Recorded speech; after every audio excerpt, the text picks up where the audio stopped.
Hello and welcome. I know many of you use these videos to help you fall asleep. So before we begin, be sure to like the video and subscribe to the channel. Also comment where you're from and at what time you're watching. Take a moment to get comfortable, relax, and let yourself unwind. The town of Birch Hollow had always been quiet, nestled between rolling hills, far from the hustle and bustle of the outside world. Its people were simple, and life moved slowly. Each day followed the last with little to distinguish one from the other. But tonight, something was different. Something was wrong. It began with the fog. Thick, low-lying clouds crept in from the forests that bordered the town, swirling like smoke around the buildings. The air was damp, heavy with the smell of earth and rot. At first, the people thought nothing of it.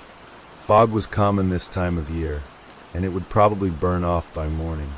But by the time the sun began to set, the fog had only grown thicker, pressing against the windows of homes and casting the streets in an eerie silence. As the darkness deepened, strange sounds began to emerge from the thick mist. Distant music, the faintest strains of a carnival tune, drifting on the wind. It was a tune that felt too old, too unsettling to belong to any celebration. And yet, there it was, playing as though someone had turned on a forgotten radio station in the middle of the night. On the edge of town, near the old railway tracks, something appeared. A figure at first, a shadow in the fog. But as the mist parted for a brief moment, it revealed a scene that no one could have expected. A carnival. It was as if it had simply materialized overnight.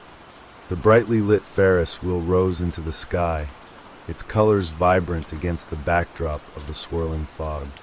Booths were set up, tents pitched on the ground, all glimmering with an unnatural light that pulsed like the heartbeat of some monstrous creature.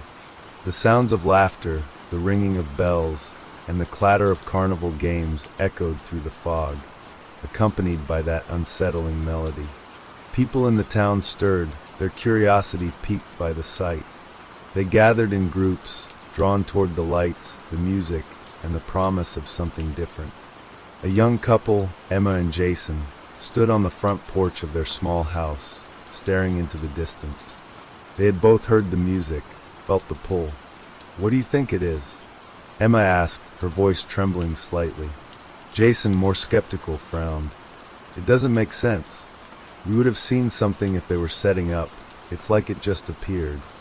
"Well, we won't know unless we go check it out," Emma said, excitement in her voice. Jason hesitated but nodded. "All right, let's go, but we stick together. We don't know who." But before he could finish, Emma was already halfway down the driveway, walking quickly toward the fog and the lights. Jason sighed, following her. As they walked through the mist, the sounds of the carnival grew louder, clearer. The music twisted and turned, like an old tune played on a broken phonograph. It was both inviting and chilling. When they reached the gates, they were greeted by an odd sight. The carnival was empty. At least, there were no people there. Only the strange, twisted forms of the rides, glimmering with lights, like they were waiting for something. The air was still, except for the distant sound of a carousel turning, its horses moving up and down, though no one rode them. "Where is everyone?" Jason asked, his voice low. "I don't know," Emma whispered, "but it looks so magical." She walked forward, almost drawn toward the entrance. "Are you sure about this?" Jason asked, his concern deepening. Emma didn't answer, just stepped through the gates. Jason followed, but as soon as he did, the gates closed behind them with a heavy thud, almost as though someone had locked them in. The sound echoed through the empty carnival like a warning. They looked around.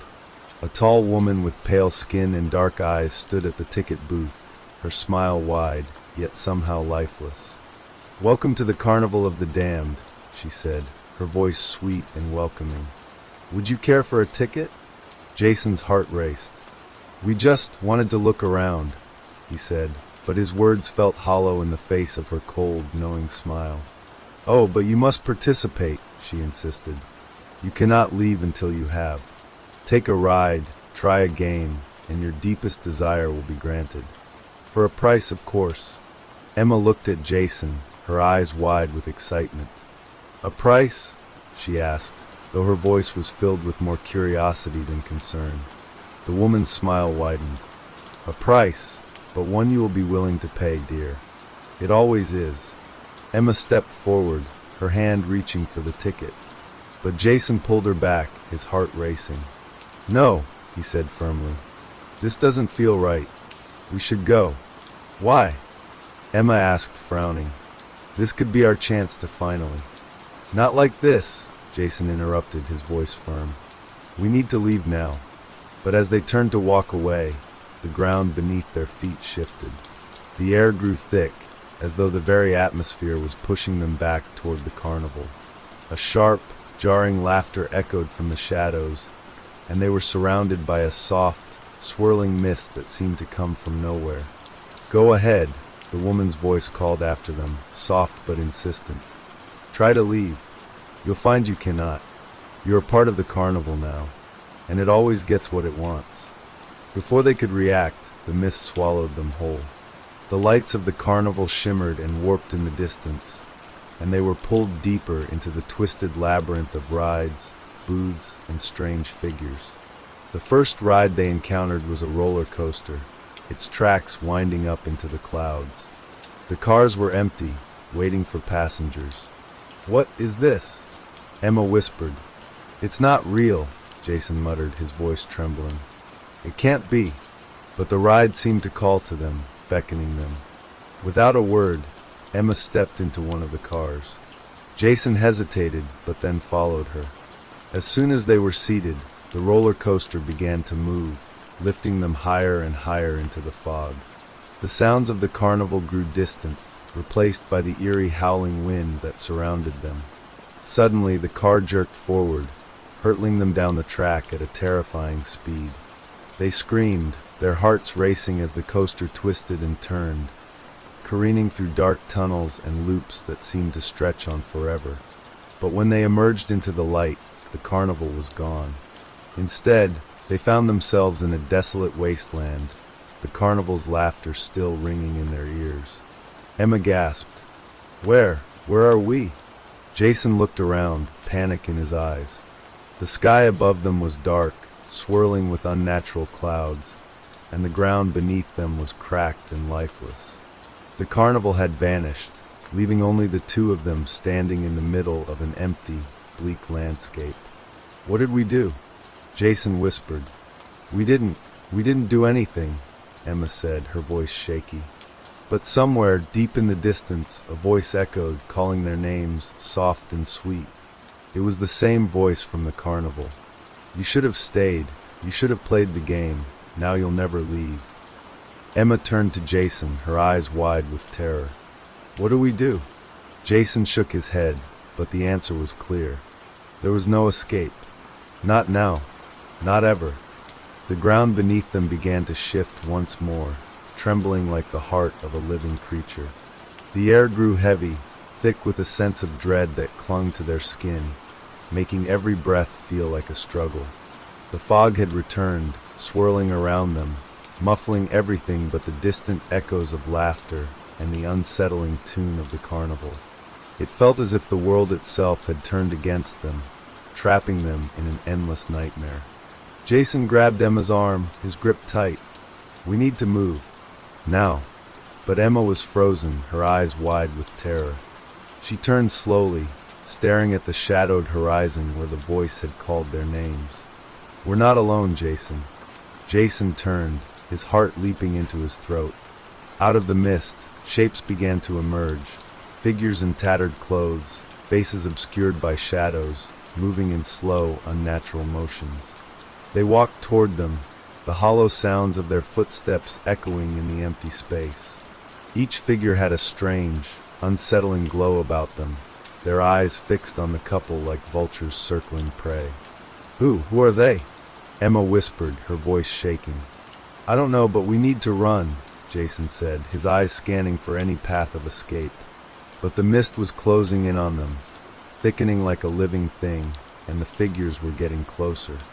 Just as he was about to pull Emma in the opposite direction, one of the figures stepped forward, blocking their path. It was a man.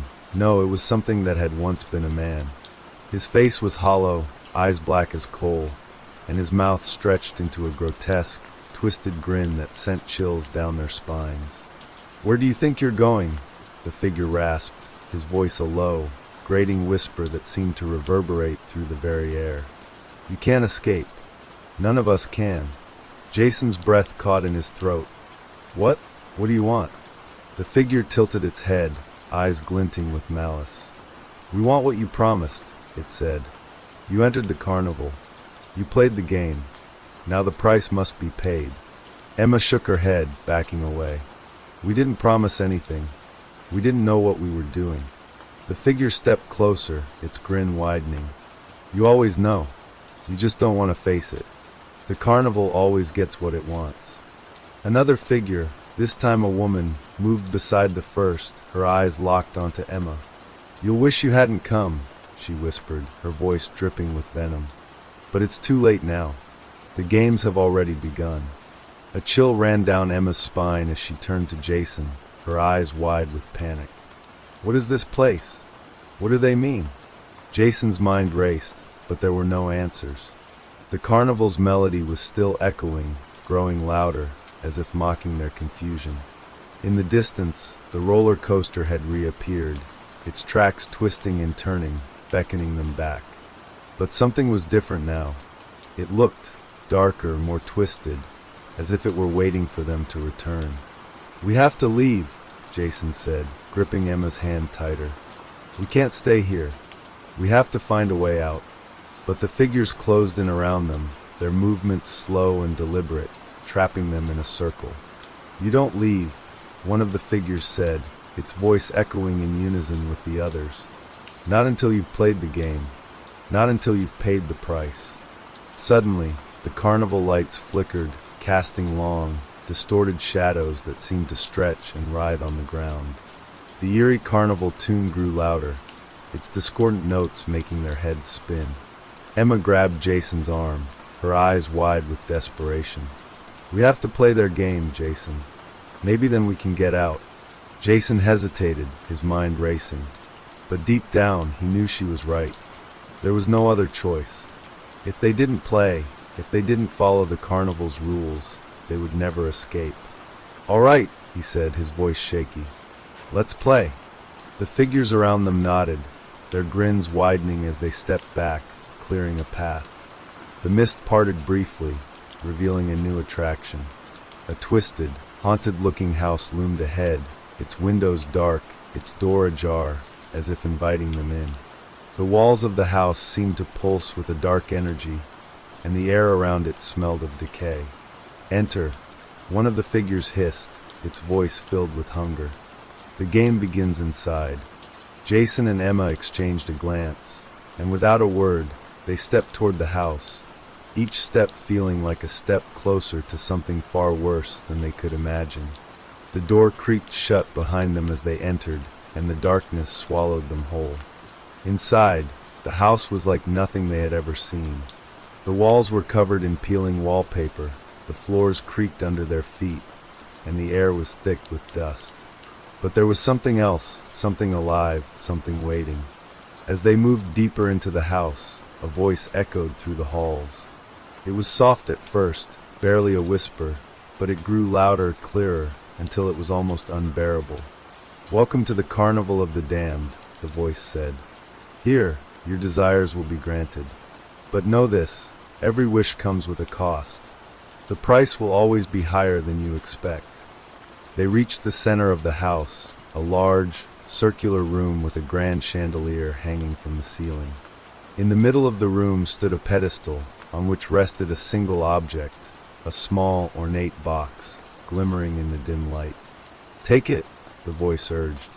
"It is your prize. It holds what you desire most." Jason stepped forward, his heart pounding in his chest. He reached for the box, his hand trembling. But as soon as his fingers brushed the surface, the box began to tremble in his hand, as if it were alive. A sharp pain shot through his arm, and he gasped, pulling his hand back. You must take it willingly, the voice said, laughing softly, or the cost will be greater. Emma looked at Jason, her face pale. What if it's a trap? She whispered. Jason didn't answer. He couldn't. There was something about the box that called to him, a promise of something he couldn't resist. Slowly, hesitantly, he reached for it again, his fingers wrapping around the cold, smooth surface. The moment he touched it, everything changed. The room seemed to twist and warp around them, the walls stretching, the floor buckling. The air grew thick with the scent of rot, and the sound of laughter grew louder, surrounding them from all directions. They were no longer in the house. They were somewhere else, somewhere far darker, and the carnival was waiting for them. The world around them twisted like a broken dream, warping in ways that defied logic. One moment, they were in the dimly lit room with the box, and the next, they found themselves standing in an open field. The sky above was an unsettling shade of crimson, streaked with dark, swirling clouds that seemed to shift and pulse like something alive. The carnival was no longer just an eerie memory. It had become all-encompassing. In every direction, the rides, the booths, and the dark figures from before were now looming, each more grotesque than the last. "Where are we?" Emma whispered, her voice shaking, as her eyes darted across the barren landscape. Jason's heart pounded in his chest, his breath coming in short, shallow gasps. "I don't know. It's all part of the carnival now.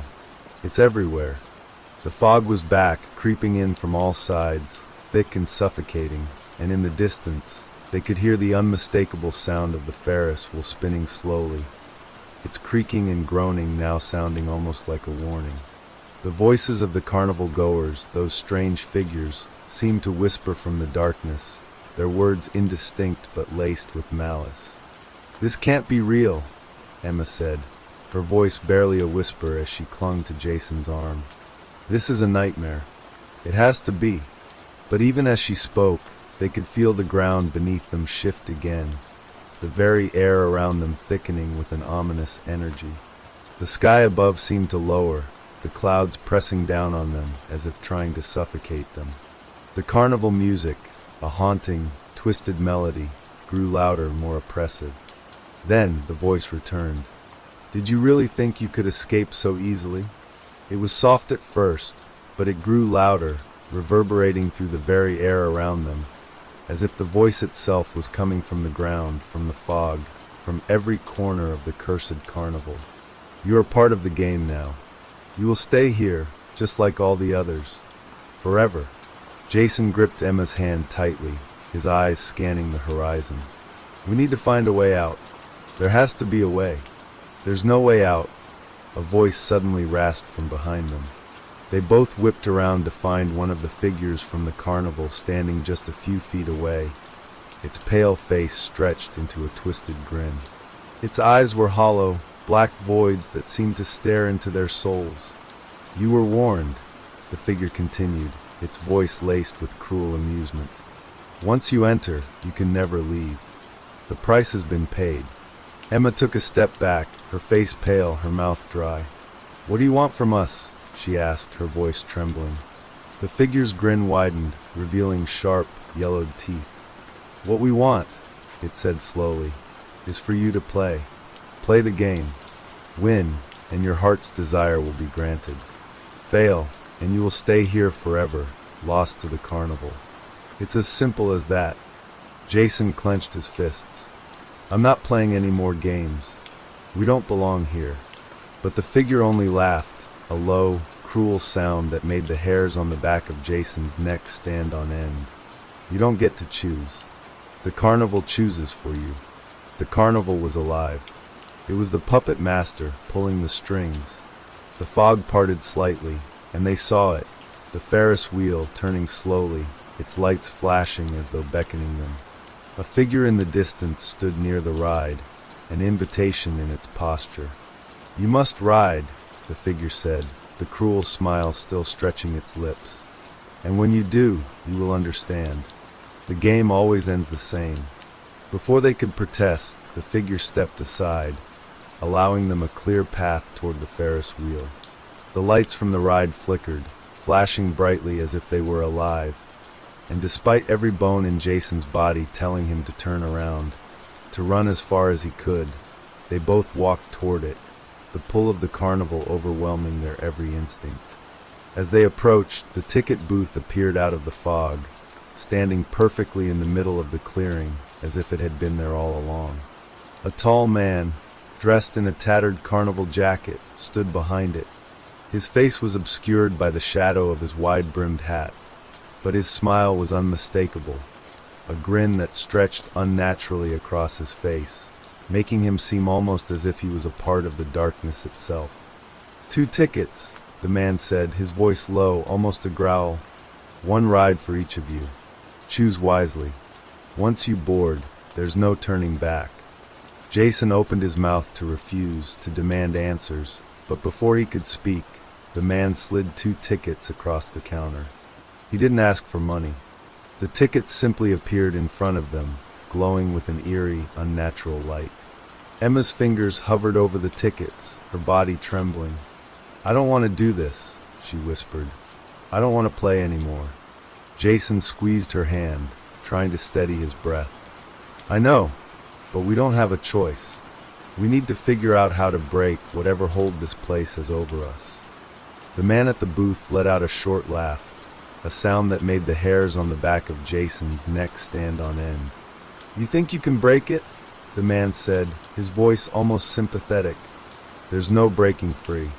Once the carnival calls, it owns you. Forever." They didn't speak after that. The silence between them was suffocating as they made their way toward the Ferris wheel, the mist swirling around them like a living, breathing thing. The eerie tune of the carnival played on, distorted and warped by the fog that pressed in from every side. The Ferris wheel creaked as they approached, its massive structure towering above them, lights flickering as it slowly turned in a circle. The seats were empty, the harnesses waiting for them. The world seemed to slow, the sound of their footsteps muffled by the thick mist that surrounded them. Jason helped Emma into one of the seats, strapping her in, then climbing in beside her. The moment they were both seated, the Ferris wheel began to move, slowly at first, then faster, the sounds of the carnival fading into the background. The mist pressed closer to them, thickening as the ride ascended, the darkness of the sky above them swallowing everything.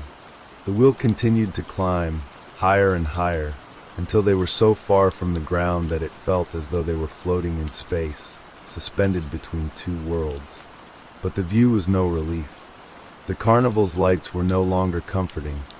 They were ominous, glowing in the dark like a warning. And then, just as they reached the top, the Ferris wheel came to a halt. The air was still, and for a moment, everything was silent. A voice echoed through the mist, sweet and mocking, coming from all directions. "Do you understand now? Do you see the cost of your desires?" Jason's stomach twisted as he turned to Emma. Her eyes were wide with fear, and the world around them seemed to close in. "We're not just playing games," she whispered, her voice barely audible. "We're feeding something." The mist thickened, and in the distance, the sounds of the carnival grew louder again, the laughter becoming distorted, the melody now grating on their nerves. Something was coming for them, something terrible, and there would be no escape until the carnival had taken its due. The Ferris wheel creaked and groaned, its metal frame protesting as it swayed in the thickening mist. Jason's heart pounded in his chest, his palms slick with sweat as the voice in the fog continued to swirl around them. "Do you feel it?" the voice whispered, barely audible, as though it was both far away and yet right next to them. "The price? It's always been there. You've been paying it, piece by piece, every moment you've stayed." Emma trembled beside him, her eyes wide with terror. "What do you mean?" she asked, her voice barely a whisper. "What price? We didn't ask for any of this." The carnival lights blinked out for a second, and in the brief darkness, the ground below them seemed to shift, stretching and warping like something alive. The Ferris wheel shuddered, jerking upward in a violent motion. Jason gripped the safety bar in front of him. fear clutching his chest as the world below them twisted further into an impossible nightmare. "You did ask for it," the voice continued, this time closer, echoing from every direction at once. "You wanted more than what you had. All of you did. That's how it always works.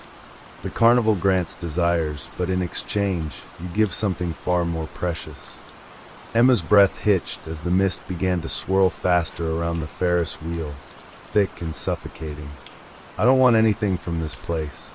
I just want to leave. Please make it stop." But the wheel didn't stop. It moved faster, the lights flashing in a chaotic rhythm, like some demented heartbeat. The sky above them was a sickly red, swirling with storm clouds that seemed to close in tighter, and the laughter of unseen carnival goers echoed in the distance. A sound of clanking metal filled the air, followed by the distant squeal of the roller coaster. Jason turned to Emma, his voice frantic. "We can't stay here. We need to get down. We need to get away." But before he could finish, the wheel gave a sudden lurch, and then everything went still.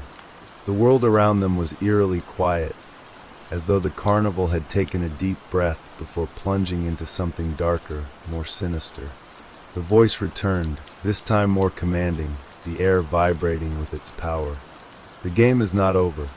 You have not chosen. The carnival waits for you. The price is yet to be paid." Jason's stomach churned as he glanced at the seats below, noticing, for the first time, that the carnival goers had begun to gather beneath the Ferris wheel. Their faces were shrouded in shadows, eyes glowing faintly in the darkness, watching them with an unblinking, hungry stare. The figures moved slowly, like puppets whose strings were being pulled by something unseen. "We have to make a choice," Emma whispered, fear evident in her voice. "The carnival won't let us go until we do." Jason's mind raced, but he could feel the pressure of the carnival's gaze on them, like an invisible force pressing down on their very souls. "What choice? There's nothing left to choose from. We're stuck." But Emma shook her head, her eyes filled with a desperate realization. "The carnival gives you what you want, Jason. That's the price. You have to decide. What do you want most?" Jason froze, his mind numb. What did he want? The thought of returning to normal, of escaping this nightmare, seemed impossible. But a more sinister desire lingered, one that was almost impossible to ignore. The desire to survive, to escape, to win. The Ferris wheel creaked again, and this time, the figures below began to move closer, stepping in rhythm as if they were part of some dark, unspeakable ritual. "Decide now," the voice boomed. "What do you want most?" Jason's breath quickened as he turned to Emma, his eyes frantic. "I don't know. I don't know what to choose." Emma was shaking, her voice barely a whisper. "We have to break free. We can't want anything from here. If we do, it will never stop. We'll be trapped forever." The ground beneath them trembled again, and the Ferris wheel lurched, sending a jolt through their bodies. From below, the figures were now too close. Close enough that Jason could see their faces clearly, pale and hollow, their eyes wide with madness. One of the figures, a woman in tattered clothes, raised her hand to the sky, and with a voice that cracked like dry wood, she screamed, "Choose! Choose!" The scream echoed across the carnival like a clap of thunder, and everything went silent.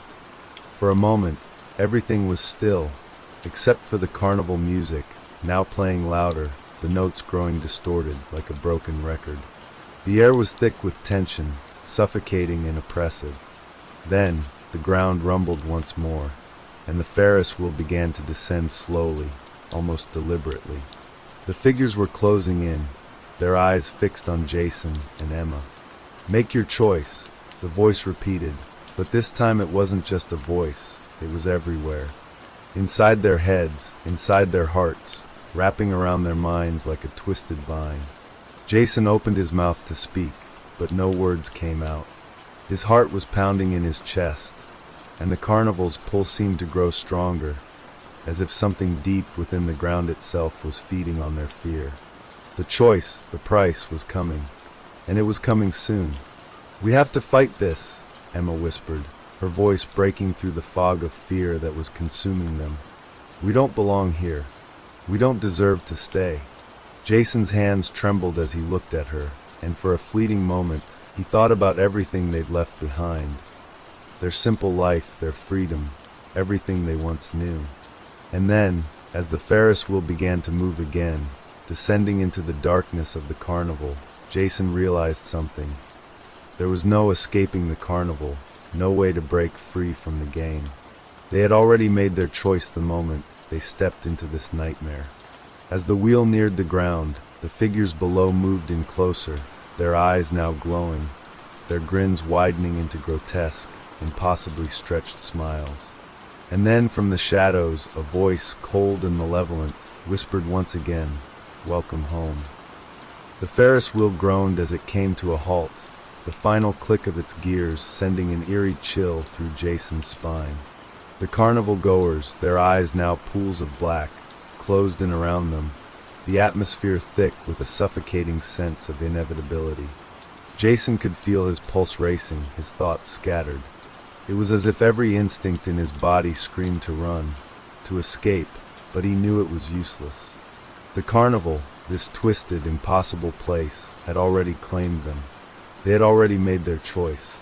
Emma's hand tightened around his. "What now?" she whispered, her voice trembling with fear. "What do we do? What's the price?" Jason's throat was dry, his voice barely audible. "I don't know. I don't know what to do anymore." His words felt hollow, as if they were slipping into the void of the carnival's twisted logic. "But I can't." A sudden crash of distorted carnival music shattered the tension, followed by the deep, echoing voice that seemed to vibrate through the very air. "Your desires are what bind you here," it said, the voice twisted and garbled, as if speaking from the depths of some dark chasm. "You cannot escape what you have chosen." The crowd of figures, now almost a sea of shadowy forms, pressed in closer, their eyes fixed on Jason and Emma. They moved with unsettling synchrony, as though they were all parts of some monstrous, unseen force. And as they closed in, the ground beneath them began to shake, as if the carnival itself was coming alive, pulling them deeper into its web. The figures didn't speak, they simply watched. And their gaze, cold and unfeeling, seemed to pierce through Jason, through Emma, as if they were already becoming part of the carnival, nothing more than a fleeting memory in its endless cycle of hunger. From the shadows, the carnival keeper appeared, a tall, gaunt figure cloaked in rags, its face obscured by a hood that seemed to swallow the light around it. The figure's skeletal hands reached out, and with a voice like grinding stone, it spoke again, its words cutting through the thickening fog. "You have made your choice," it said slowly, deliberately. "The game ends when you understand the cost. But not until then." Jason's heart sank as the figure's words echoed in his mind. Understand the cost? What cost? They hadn't chosen, had they? It felt like a nightmare they were trapped in, like they were bound to play a role in a story that wasn't theirs to tell. The cost had always been there, lurking beneath the surface, and now the carnival was closing in on them, trapping them in its endless maze. The figures around them began to shift, melting into the shadows like phantoms, until only the carnival keeper stood before them. It raised a bony hand and gestured to the twisted, sprawling structure of the carnival, the rides now barely visible through the thickening mist. "Look around you," the figure rasped. "This is what you desired. This is what you chose." Jason turned, his eyes scanning the carnival grounds. The Ferris wheel still loomed above them, but now it seemed to pulse, as if it were breathing. The other rides, once innocuous, now appeared monstrous, twisted into grotesque shapes. The once bright lights flickered and dimmed, casting long, sinister shadows across the field. The merry-go-round spun slowly, but instead of horses, its riders were strange, deformed creatures, their bodies twisted and broken, their faces frozen in eternal screams. Emma's face paled as she saw the grotesque figures that had replaced the carnival goers. Their bodies seemed stretched and contorted, the once laughing faces now ghastly masks of agony. She squeezed Jason's hand, her voice shaking. "What did we do? What have we done?" The carnival keeper's laugh was dry, rasping like the sound of old paper tearing. "You made the mistake of wanting more than you could handle," it said, its voice filled with cruel satisfaction. "Every soul that enters the carnival is offered a choice, an offering, a desire fulfilled. But that desire comes with a cost. You wanted to escape. You wanted to survive." Jason's chest tightened, his breath catching in his throat. "I didn't want any of this," he shouted, his voice hoarse with desperation. "I just wanted to leave, to get away from this place. To forget about it." The carnival keeper's skeletal grin seemed to widen. "You didn't just want to leave. You wanted to break free. You wanted to win." A sense of cold realization gripped Jason's heart. He had been running, fighting to survive, to escape this nightmare. But in doing so, he had fed the carnival's insatiable hunger. The more he fought, the more the carnival demanded from him. "It's always the same," the keeper continued. "The price is paid in blood, in fear, in desire. When you wanted to escape, you didn't understand what it meant. You thought you could outsmart the game. But the game owns you." Emma's face twisted in confusion, the weight of the truth beginning to dawn on her. "Then we're trapped. Forever?" The keeper's smile deepened, and its voice took on an almost mocking tone. "Not forever, but long enough. The carnival doesn't let go of those who play its game. It feeds on your wishes, your dreams. When it's done with you, you'll become part of the carnival, just like the others." Jason's heart pounded in his chest. He tried to move, to run, but his feet felt like they were cemented to the ground, as though the very earth had claimed him, binding him to the carnival's will. The figures around them began to move again, closer this time, their eyes still glowing with hunger. Emma clung to him, her grip tight. "We can't stay here," she whispered, the tears now streaming down her face. "We can't." But the keeper stepped forward, its shadow consuming them both. "You've already stayed, and now you will pay." Suddenly, the ground beneath them trembled once more, but this time it was different. It was a deep, rumbling sound, one that seemed to come from the very heart of the carnival. The rides, all the rides, jerked into motion, spinning and creaking like they were awakening from a long, forgotten slumber. The carnival had come alive, and it was hungry. The figures began to surround Jason and Emma, their twisted faces now only inches away, eyes glowing with an otherworldly light. There was no escape. They were in the center of the carnival, and the game had finally begun. The cost was clear now. The game always claimed its prize. And they were the prize. Jason's pulse quickened as the laughter of the carnival goers filled the air, their voices distorting into a horrific cacophony. He and Emma were trapped in the middle of it all, helpless as the mist grew thicker, closing in on them like a suffocating blanket. "Run!" Emma gasped, her voice barely a whisper, her eyes wide with terror. "Run, before it's too late." But Jason knew. It was already too late. The carnival's laughter grew louder, reverberating through the very air, as if the sounds themselves were alive, crawling inside their heads. Jason's chest tightened, his breath shallow and rapid. Every part of him screamed to escape, but there was nowhere to go. No matter which direction he looked, the carnival seemed to stretch on endlessly, an unbroken sea of twisted figures, rusted rides, and pulsing, glowing lights. The ground beneath them seemed to vibrate with a rhythm of its own, as if the carnival itself had become a living, breathing creature, feeding on their fear. The mist grew thicker, wrapping around them like a suffocating fog, and Jason could feel the weight of something ancient and malevolent pressing down on him. "Please," Emma whispered, clutching his arm tighter, her voice breaking. "We have to get out of here. We have to." But the words seemed hollow in the air, swallowed by the growing noise of the carnival, as if the world itself had rejected them. The carnival keeper stood before them, its skeletal hand raised like a conductor guiding an orchestra of terror.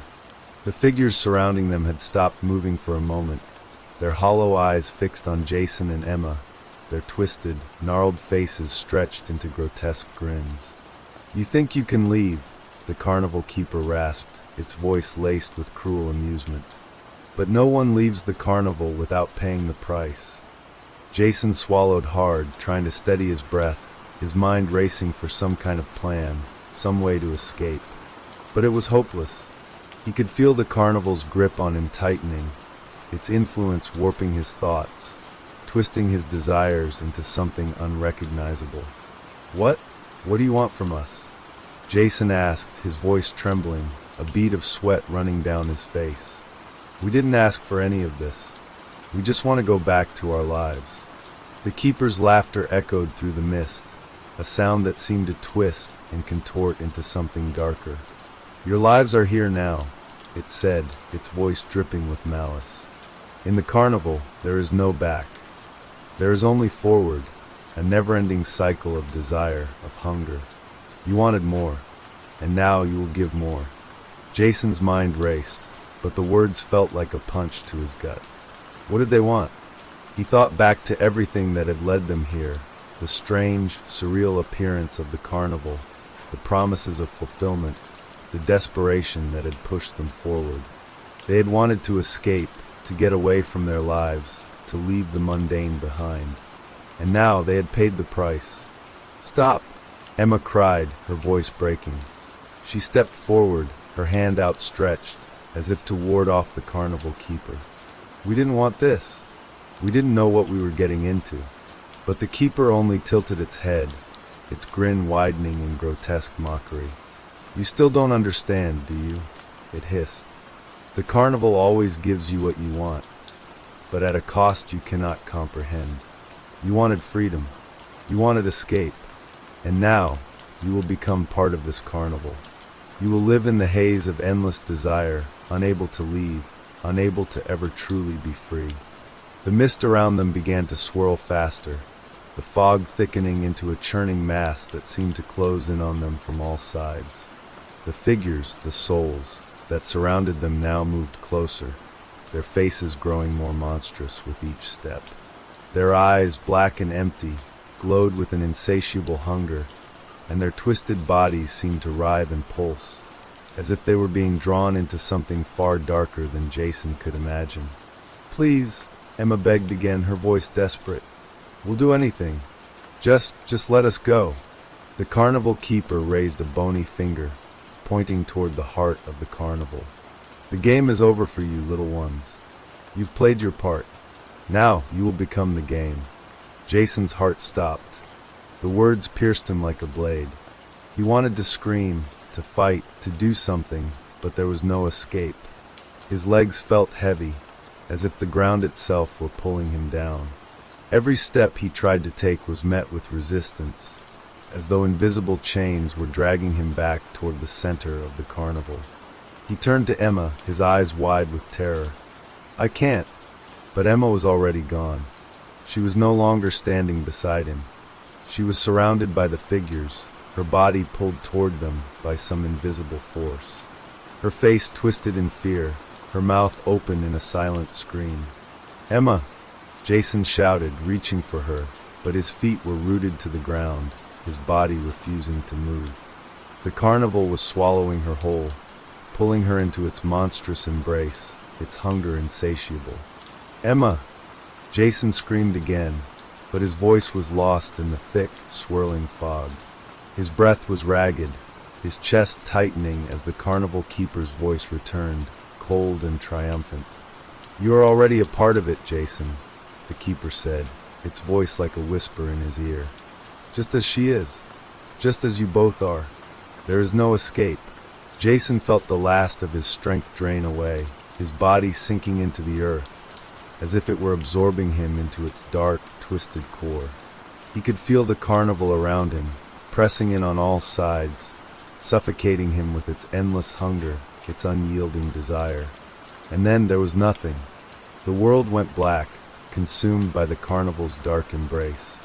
The sounds of laughter, of twisted music, of screams and hollow cries, all of it faded, as if he were being pulled into a place beyond reality, beyond time.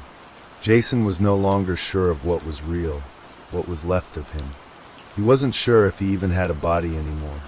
All he could feel was the cold grip of the carnival, the gnawing emptiness of desire that had claimed him. And in the distance, the carnival's lights continued to flicker, beckoning to those who still stood on the edge of its madness, waiting to be claimed. The price, Jason realized, was never truly paid. The game had never ended. The carnival would never stop. It would always be waiting. The darkness that had swallowed Jason felt like an eternity, stretching on endlessly. But then, just as quickly as it had come, the void around him began to shift. He could feel the air growing thicker, the space around him beginning to twist. The cold, suffocating presence of the carnival was still there, but now it was distant, as though he were floating between two worlds, neither fully real nor fully imagined. He blinked, his eyes adjusting to the faint, flickering lights in the distance. He could hear the faint hum of carnival music, a discordant melody that didn't quite belong to this world. The sounds of the rides, the creak of the Ferris wheel, the snap of the carousel, echoed through the fog. And in the shadows, the figures moved, always just out of his reach. Jason's mind was a blur. His body felt weightless, suspended in some unnatural space, but he was aware of the emptiness. The hollow ached deep inside him where his soul had once been. "Emma," he whispered, his voice barely audible, swallowed by the thick mist. "Where are you?" The fog rolled around him like a living thing, but there was no answer, no sign of her. The carnival had taken her. It had taken them both. A strange sensation prickled at the back of his neck, and he turned sharply. From the mist, the carnival keeper emerged once again, its silhouette a looming, shadowy presence against the sickly light of the carnival. The figure moved slowly toward him, its skeletal hands reaching out as if to pull him back into the abyss. "You still don't understand," the keeper said, its voice low and smooth, like the sound of a distant wind through dead trees. "You were always going to become part of it. You were always going to pay the price." Jason stumbled backward, his feet barely touching the ground. He wanted to scream, to fight, but the words lodged in his throat. There was nothing left to say. His body refused to move. The keeper's presence loomed larger, suffocating him with its icy coldness. The keeper reached out again, its fingers brushing lightly against Jason's chest. There was no warmth to its touch, only the chilling emptiness that spread from the point of contact, seeping into his bones. You wanted to be free, but that desire, that hunger, it changed you. Jason shook his head, his vision blurring. He wanted to scream again, but the words were lost in the void, swallowed by the growing silence. He could feel his heart racing, the fear gnawing at the edges of his sanity. His mind was slipping away from him, unraveling under the weight of the carnival's relentless pull. "You wanted more," the keeper whispered, its voice drawing closer, like the breath of a predator in the dark. "And now you will be more. You and your dear Emma, lost to the carnival's endless hunger." The keeper's skeletal form flickered like a fading flame, its face still hidden beneath the hood, but Jason could sense its smile, bitter, knowing, and unrelenting. "Where is she?" Jason croaked, his voice desperate, strained. "What have you done to her?" The carnival keeper tilted its head, the deep, shadowed eyes beneath the hood gleaming with something ancient, something terrible. "She is here," it said, "just as you are, just as all those before you have been. She is the game. She is part of the carnival now, and you will be too." Jason felt his stomach twist in horror, his mind struggling to comprehend the truth of the keeper's words. "No, no," he cried, the tears stinging his eyes, the suffocating fog around him pressing closer. She's not like them." The keeper's laugh was a low, drawn-out sound, as if mocking him, as if savoring the pain in his voice. "There is no escape from desire. You were both drawn here for a reason. You thought you could cheat the game, but you cannot. The carnival claims what is wished for, and you both wished for freedom." Jason staggered back, his vision narrowing. He could see now that the mist was not just fog. It was alive, pulsing with the energy of the carnival. His body was growing colder, the darkness seeping deeper into him. He wasn't sure how much longer he could hold on to himself. "I didn't want this," he whispered, his words trembling with defeat. "I didn't ask for any of this." The keeper's voice was as cold as ice. "It doesn't matter what you wanted. The carnival doesn't care about that. It takes what it pleases, and in return, it gives you what you wish for, but at a cost you can never fully understand." Jason felt a cold chill settle deep in his chest. "And Emma?" he asked, his voice barely a whisper. The keeper raised its hand, its fingers curling into a claw. "She is already one with the carnival. She is part of the game, and now you are too." A twisted, guttural scream echoed in the distance, carried on the wind. Jason's heart leapt in his chest as he recognized it. It was Emma. Her scream was filled with terror, but there was something else, something strange, something wrong. It was as if she was calling out to him, but her voice was distorted, warped by the carnival's grip. "Emma!" he shouted, his voice cracking with desperation. "Emma, I'm coming." But the keeper's bony hand shot out, grabbing him by the wrist with an iron grip. "You cannot save her," it hissed. "You cannot save anyone. Not now. Not ever. She is part of the carnival, and so are you." Jason felt the world around him begin to collapse, the mist growing thicker, the sounds of the carnival louder, more insistent. The carnival had become a living, breathing thing, a monstrous entity feeding on their deepest desires, consuming their every hope and dream until there was nothing left but hunger, pain, and fear. "You'll never leave," the keeper rasped, its face slowly emerging from the shadows, revealing the empty sockets where eyes should have been, its grin stretching impossibly wide. "The game is eternal, and once you play, you can never stop." Jason felt the weight of the keeper's words sinking into him, the truth of it suffocating him. He had thought he could escape, thought he could break free. But now, he knew that escape was nothing more than a lie, a fleeting illusion. The carnival had claimed him. It had claimed them both, and it would never let them go. Jason's mind reeled, but his body refused to move. The carnival keeper's grip on his wrist tightened, pulling him closer to the center of the carnival. He could feel the weight of its ancient presence wrapping around him like chains, suffocating any hope of escape. The air was thick with the hum of distorted laughter, the clinking of carnival games, and the music that twisted into something grotesque. It was as if the carnival itself was alive, feeding on their fear, and Jason realized with a sickening certainty that it always had been. The keeper's hollow eyes bore into him, as if it could see the very marrow of his bones, the deepest recesses of his thoughts.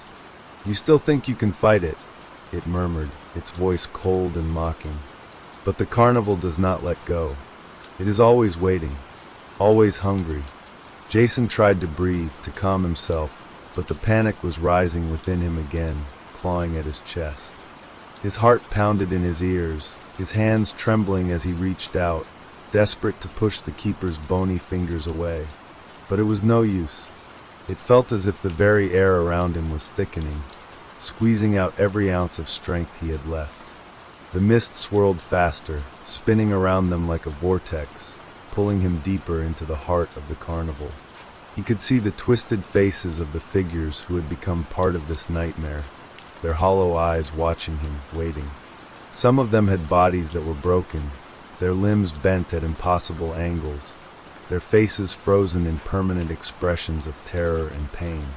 These were the souls the carnival had claimed, the ones who had dared to step into its gates, only to be consumed by its insatiable hunger. And now Jason was one of them. "Please," he gasped, his throat dry. "What do you want from me? What do you want from us?" The keeper's grin widened, stretching across its face until it seemed to swallow the darkness. "You were never meant to understand," it said. "The carnival is not a thing of logic. It is not a thing of reason. It is desire, pure and unyielding.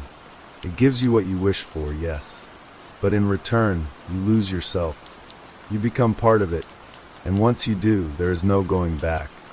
Jason felt a shudder run through him.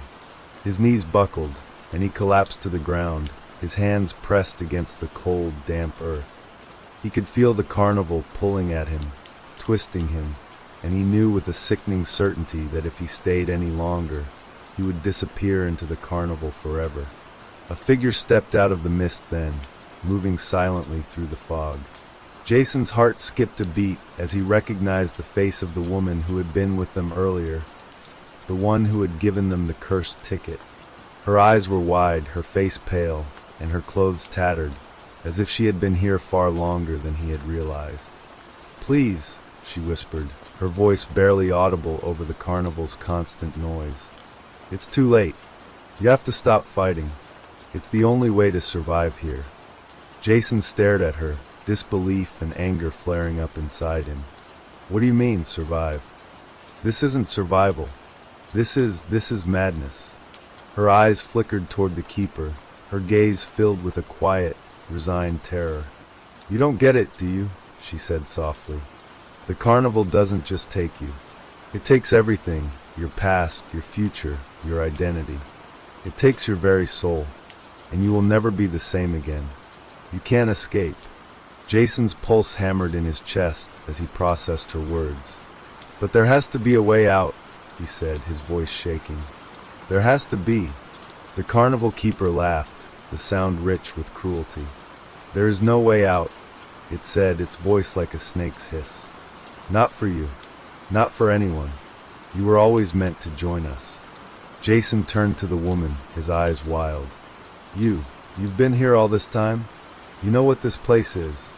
The woman nodded, her expression hollow, her face drawn with exhaustion.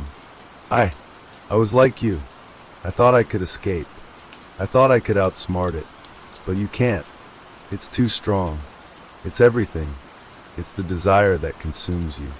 You can't run from it." Jason felt a cold wave of dread wash over him.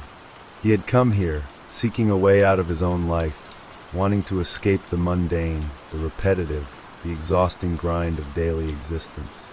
He had thought the carnival would give him the freedom he craved. But now he understood the terrible truth. The carnival didn't give you freedom. It took it away. "You'll never escape," the woman whispered, her voice barely audible. "None of us will. We're all here, trapped in the carnival's endless hunger, and we'll stay here until the end of time." Jason's thoughts were a whirlwind of confusion and despair. How had they gotten here? How had they been so blind? He had thought the carnival was a game, a way out of his struggles, but now he saw it for what it truly was, a prison of desire, a labyrinth that consumed everything it touched. The carnival keeper reached down, its bony hand hovering over Jason's head.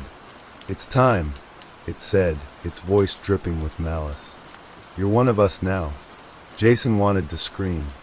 He wanted to fight, to do anything to stop this, but he felt the darkness closing in on him, the carnival's grip tightening around his soul.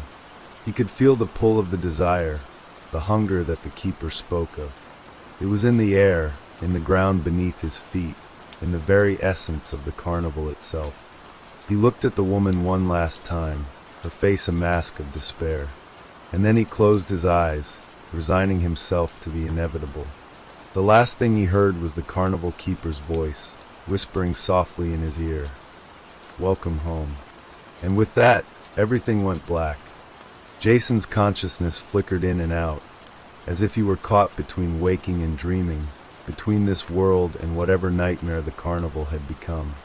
His body felt as though it were being dragged through a thick, viscous fog, each step more labored than the last. His thoughts were fractured, bits of memories and desires swirling together in a disorienting dance, like a carousel spinning faster and faster until everything blurred into nothing. Then suddenly a cold gust of wind rushed past him, biting at his skin. He gasped, his lungs filling with the sharp, stale air of the carnival. When he opened his eyes, he was no longer lying on the ground in the twisted heart of the fair. He was standing again, but he wasn't in the same place. The carnival had changed. The colors were duller now, the lights flickering like dying embers, casting long shadows that stretched out like fingers of the dead. The air felt wrong, thick with a presence that he could almost taste. The scent of burnt sugar and stale popcorn clung to him, suffocating him, but there was something else, something metallic and bitter. It was the smell of something ancient, something that had been here long before the carnival had ever appeared. Jason's feet were heavy, as if the ground beneath him had become sticky like tar, pulling him down with every step. Where am I?" he whispered to himself, his voice hoarse, as if he hadn't spoken in years. His words felt foreign on his tongue, like they didn't belong to him anymore. "You're home," came a voice from the shadows, soft and slow, like the whisper of dead leaves on a still night. Jason turned, and there, emerging from the dim, suffocating fog, stood the woman who had spoken to him before. She was no longer just a lost soul, but something else. Her eyes were dark and empty, her features more hollow than ever. Her skin had taken on a grayish tint, her body twisted, like a reflection in a funhouse mirror. She was barely human anymore. "I tried to warn you," she said, her voice a ghost of the one she had spoken in before.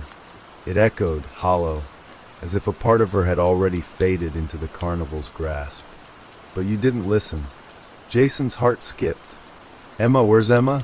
he asked, his voice rising in panic. His eyes scanned the empty carnival around him, looking for any sign of her, but there was nothing. Just endless rows of derelict tents, twisted rides, and the faint hum of music that made his skin crawl. The woman shook her head slowly, the gesture one of sorrow, but also acceptance. "You won't find her here," she said. "No one ever finds anyone again. The carnival keeps them. It keeps all of us, until we forget what we were. Until we're part of it, part of its hunger." Jason took a step back, his breath quickening, his mind racing. "What do you mean, part of it?" he demanded, his voice trembling with a mixture of fear and anger. "What does it want from us? Why are we here?" "You're here because you wanted something," she said, her eyes hollowing further. "You wanted freedom. You wanted a way out of your life, just like the others. You thought this place would be an escape, a place where your desires could be fulfilled." Jason's thoughts spun, images of the carnival flashing in his mind. The Ferris wheel, the prize booths, the flashing lights that had promised so much. He had come here to escape, to be free of the monotony of his life, to feel something different. But now he realized, with sickening clarity, that the carnival had never offered escape. It only offered consumption. "And now you're part of the game," the woman continued, her voice colder than the fog around them. "It takes you, twists you, until you're nothing but a shadow of what you were. The carnival feeds on your desires, your dreams. But it doesn't give you anything in return. It only takes." Jason stumbled back, his mind reeling. He wanted to scream, to run, to tear himself free from this nightmare, but his body betrayed him. He could feel it deep inside, this hunger, this cold, gnawing emptiness that was starting to pull at him too.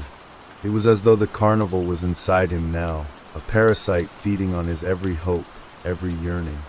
He had become part of it, just like the others. No, I didn't mean for this," he gasped, his voice breaking. "I didn't ask for this. I didn't ask for any of it." The woman's gaze softened for a fleeting moment, and she stepped closer. "No one ever does," she said, her voice tinged with sorrow. "But the carnival doesn't care. It takes what it wants, and it never lets go. You'll see. Eventually, you'll forget everything.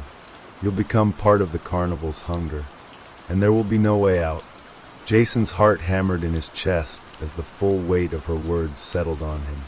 He wanted to run, to escape, but he knew deep down that there was no place left to run.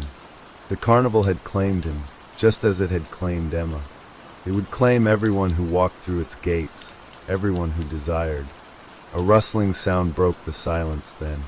Jason turned to see something moving at the edge of the carnival grounds. Shadows flitted by just out of his reach. Figures, long and thin, appeared from the fog, twisted shapes, with elongated limbs and faces that seemed half-formed, as if they were still being sculpted by the carnival itself. Look at them, the woman said softly, her voice filled with a strange, haunting reverence.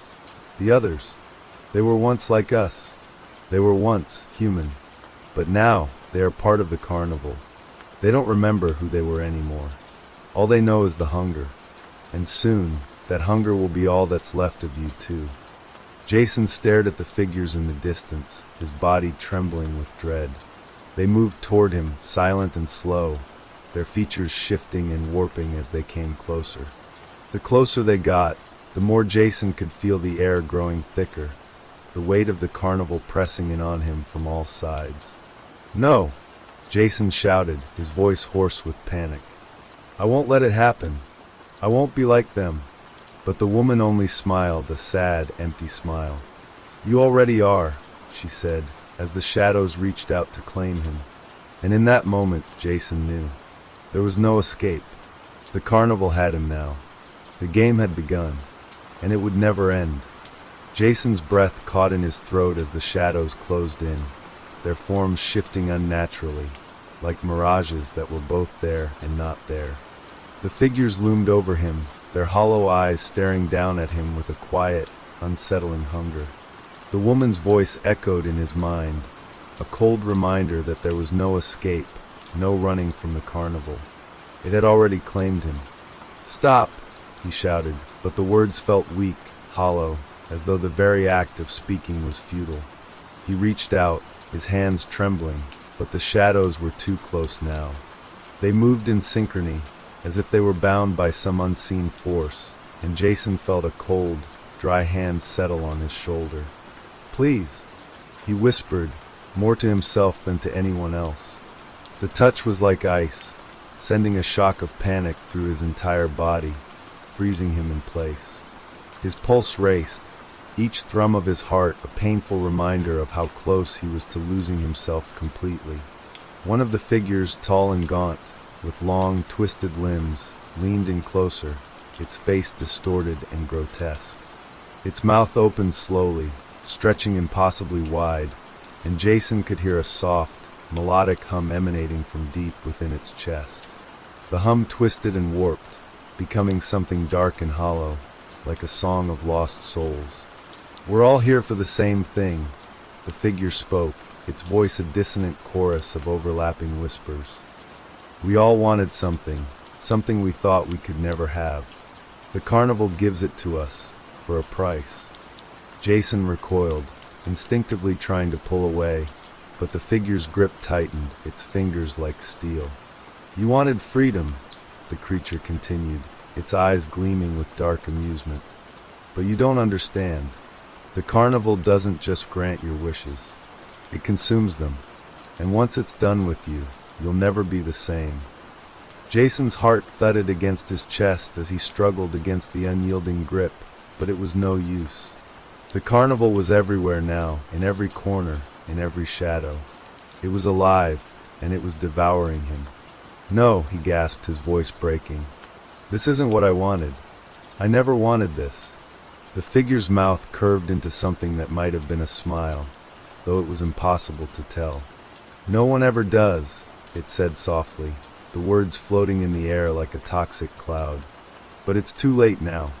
A low rumble sounded in the distance, like thunder rolling through the sky.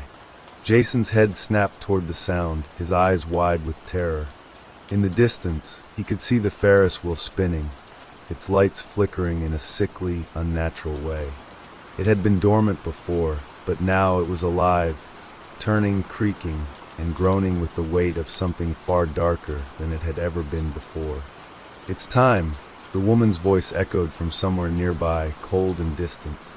"You'll see. The carnival always gets what it wants, and it will never let you go." Jason's stomach churned, and he felt his knees go weak. He tried to stand, to run, to do anything, but his body betrayed him. His limbs felt heavy, his mind clouded, and the pull of the carnival, the desire, the hunger, was too much. He stumbled forward, drawn toward the Ferris wheel like a moth to a flame. The figures surrounding him seemed to move with him, their slow, measured steps matching his every movement, as though they were guiding him to his doom. "Make your wish," the figure behind him whispered. What will you wish for, Jason? Another chance? To escape? The carnival always grants one wish, but you'll pay the price. The price is always the same. Jason's mind reeled. The Ferris wheel grew larger with each step he took, its creaking, groaning sound growing louder in his ears. The lights were spinning now, faster and faster, flashing in chaotic patterns. There was a maddening rhythm to it, like the world was being pulled out of alignment, like reality itself was beginning to twist. He reached the base of the Ferris wheel, and before he could even think to stop, one of the twisted figures was at his side, guiding him up into one of the cars. The door slammed shut behind him, and the wheel began to turn, slow at first, but gaining speed with every rotation. As they ascended, Jason could feel the carnival stretching beneath him, a sprawling, writhing thing that seemed to pulse with life. He could see the faces of the lost souls, their eyes wide and empty, their bodies twisted and broken, all standing motionless below, waiting for their next victim. "Make your wish," the voice whispered again, closer now. It wasn't just the figure anymore.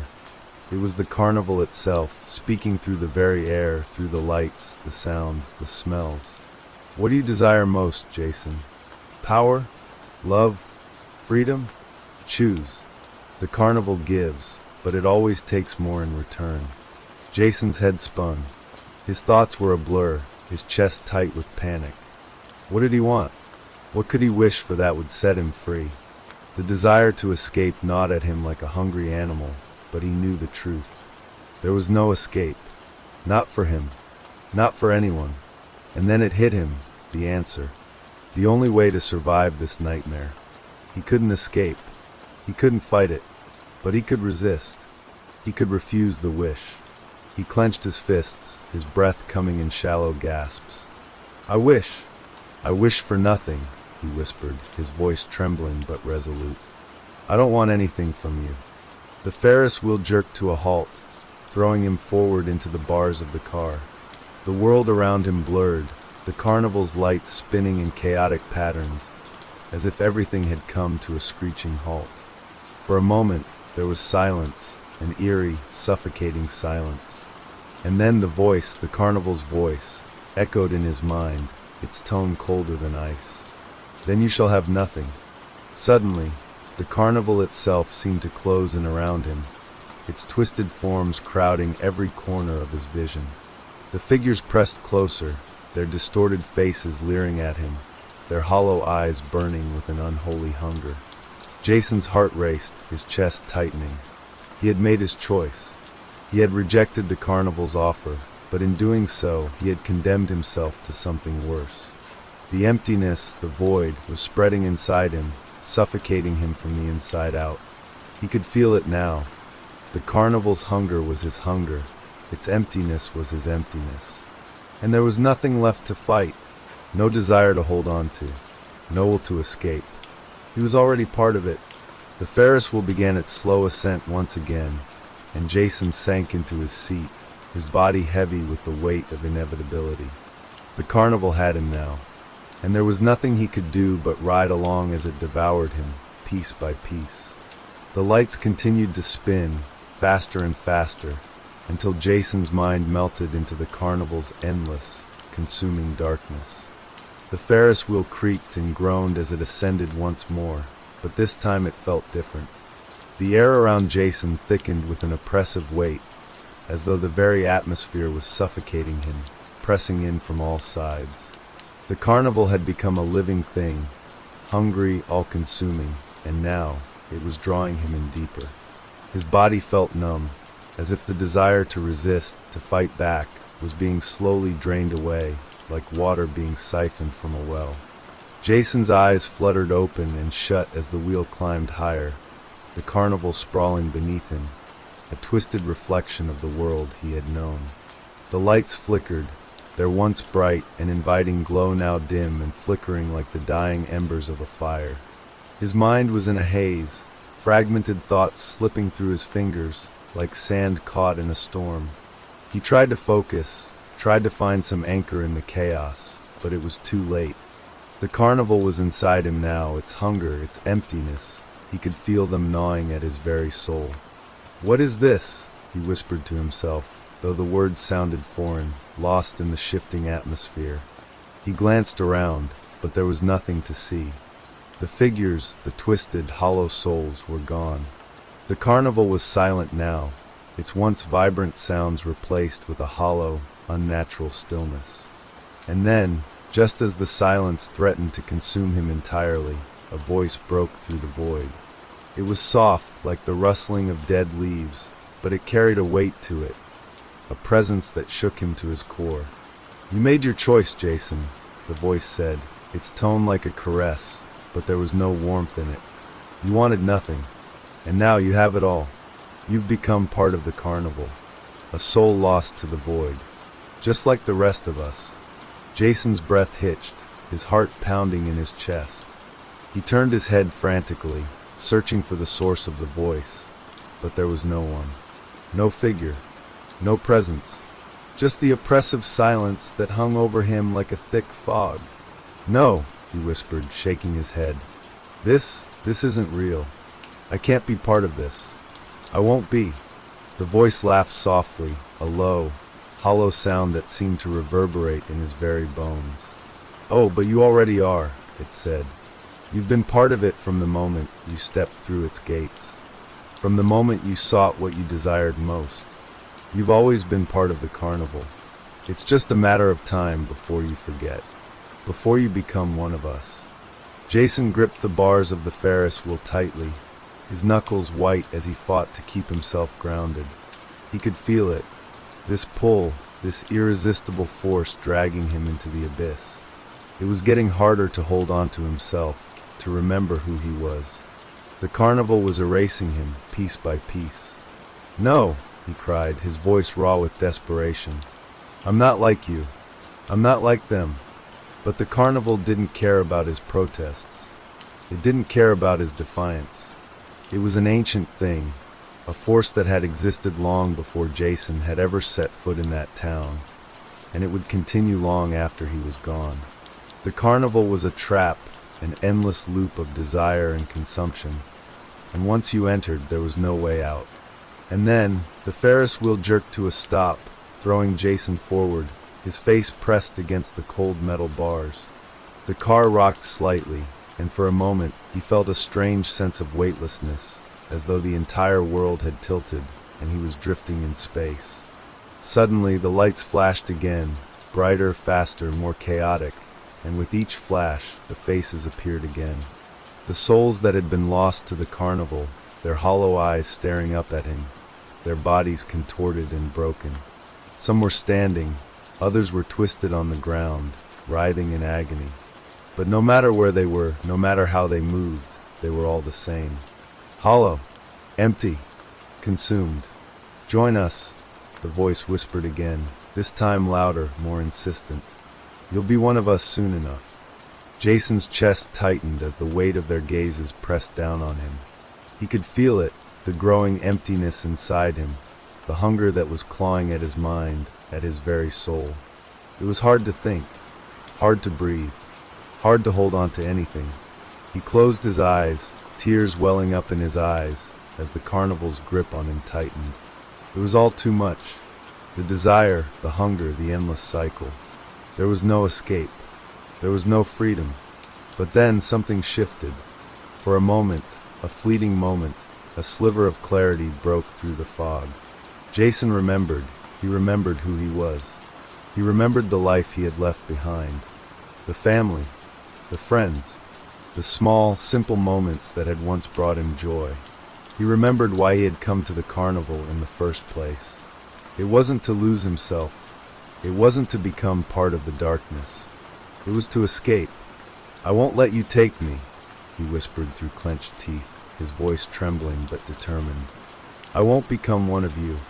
The Ferris wheel lurched forward again, jerking him from his thoughts. His heart raced, his hands gripping the bars tighter. The voice seemed to echo in his mind, louder now, almost deafening. "You think you can resist? You think you can fight it?" the voice mocked. "You're already lost. You've already made your choice. You're ours now." Jason's world tilted again. the carnival spinning wildly around him. The lights, the faces, the sounds, they all bled together in a chaotic whirlpool of color and darkness. But through it all, Jason clung to his last thread of resolve. He would not be consumed. He couldn't let himself be swallowed whole by the carnival's insatiable hunger. And then, just as the carnival seemed to close in on him, a loud crash echoed through the air. The Ferris wheel groaned violently, and the car Jason was in tilted sharply to one side. The world spun, and for a moment, Jason thought he might fall, might be swallowed up by the very thing he had been trying to escape. But in that moment of chaos, something else broke through. A voice. Not the carnival's voice, but something familiar, something warm and real. Jason! His heart leaped at the sound, and he turned, his eyes widening as he saw her. Emma. She was there, standing beneath the Ferris wheel, her eyes wide with concern. Her hands were outstretched, her face a mixture of fear and determination. Emma! Jason shouted, his voice hoarse with disbelief. He blinked, trying to make sense of what he was seeing, but she was there. She was real. The carnival seemed to falter, just for a moment, its grip loosening as if distracted by her presence. Jason's heart pounded in his chest, a rush of hope flooding through him. He could escape. He could get out of this. Come on! Emma shouted, her voice cutting through the chaos. You're not alone. Come back to me. Jason reached out, his fingers brushing the bars of the Ferris wheel, his body trembling with a renewed sense of purpose. He had to get to her. He had to break free. But the carnival wasn't done yet. It wouldn't let him go so easily. The voice, now furious, roared in his mind. You can't escape, it screamed. You belong to us. But as the world twisted around him, Jason's heart burned with a single, undeniable truth. He wouldn't be consumed. Not this time. Not without a fight. The Ferris wheel lurched again, the jolt nearly throwing Jason off his feet. But he held on, gripping the bars so tightly that his knuckles turned white. The carnival's grip on him was tightening, but Emma's voice was like a lifeline, a beacon of hope cutting through the suffocating darkness. Jason, you're not alone, she shouted again, her voice full of desperation, reaching him over the cacophony of twisted, tortured sounds that echoed from the carnival below. You have to trust me. The world around him swirled in a dizzying frenzy. The lights of the carnival flashed faster and faster, their brightness blinding, their colors distorting and warping, as though the very fabric of reality was bending. His head spun, the voices of the lost souls, those hollow, empty eyes, whispering in his mind, urging him to give in. They were so close now, the shadows pressing in on him, trying to drag him into their fold. But Emma's voice was stronger. He turned his head, his heart racing, and through the blurred vision he saw her standing there, her hands outstretched, as if she were trying to pull him from the abyss. It was enough to bring a surge of determination to his chest. He had to get to her. He couldn't let the carnival win. Not now, not after everything. Hold on, Emma, he called, though his voice barely reached her over the howling wind and chaos around them. I'm coming. The carnival hissed, a low, menacing sound that vibrated through his bones. He could feel the weight of its presence, pushing down on him, trying to crush him, but the thought of Emma kept him grounded. She was the only thing real in this nightmare. He couldn't lose her. With a final, desperate effort, he pulled himself to his feet, his legs weak and unsteady. The carnival seemed to shift around him, its twisted, distorted shadows closing in as if they could taste his fear, their whispers growing louder, drowning out everything else. Come back to us, they whispered in unison. You belong to the carnival now. You'll never escape. Jason shook his head, his body trembling, but his will was stronger. He had to get to Emma. She was his lifeline, his anchor. His heart pounded as he took a step forward, and then another, the Ferris wheel car still rocking with the violent motion of the ride. The carnival's power pulled at him, urging him to stop, to turn around, but he refused. He kept his eyes locked on Emma, her face a beacon in the madness, her presence the only thing he could trust. Another step, another. The Ferris wheel creaked beneath him, its bolts groaning in protest as if it were alive, resisting his every move. Jason gritted his teeth and pushed forward. The air around him crackled with energy, the carnival's malevolent spirit tightening its grip. But then the entire world shifted. With a deafening bang, the Ferris wheel car he was standing in swung violently to the side, throwing him to the ground. Jason cried out as he slammed against the metal floor, his body aching with the impact. For a moment, he could hear nothing but the ringing in his ears, the thudding of his heart, and the hollow echoes of the carnival's voices. "Jason!" Emma's voice again, cutting through the haze. He opened his eyes, struggling to regain his bearings. The wheel had stopped moving, frozen mid-spin, the carnival around him eerily still. The air felt thick, like something was pressing in on him from all sides. The silence was suffocating. Then, like a ripple through water, the carnival began to shift. Figures began to emerge from the shadows, their movements slow and deliberate, like puppets on strings.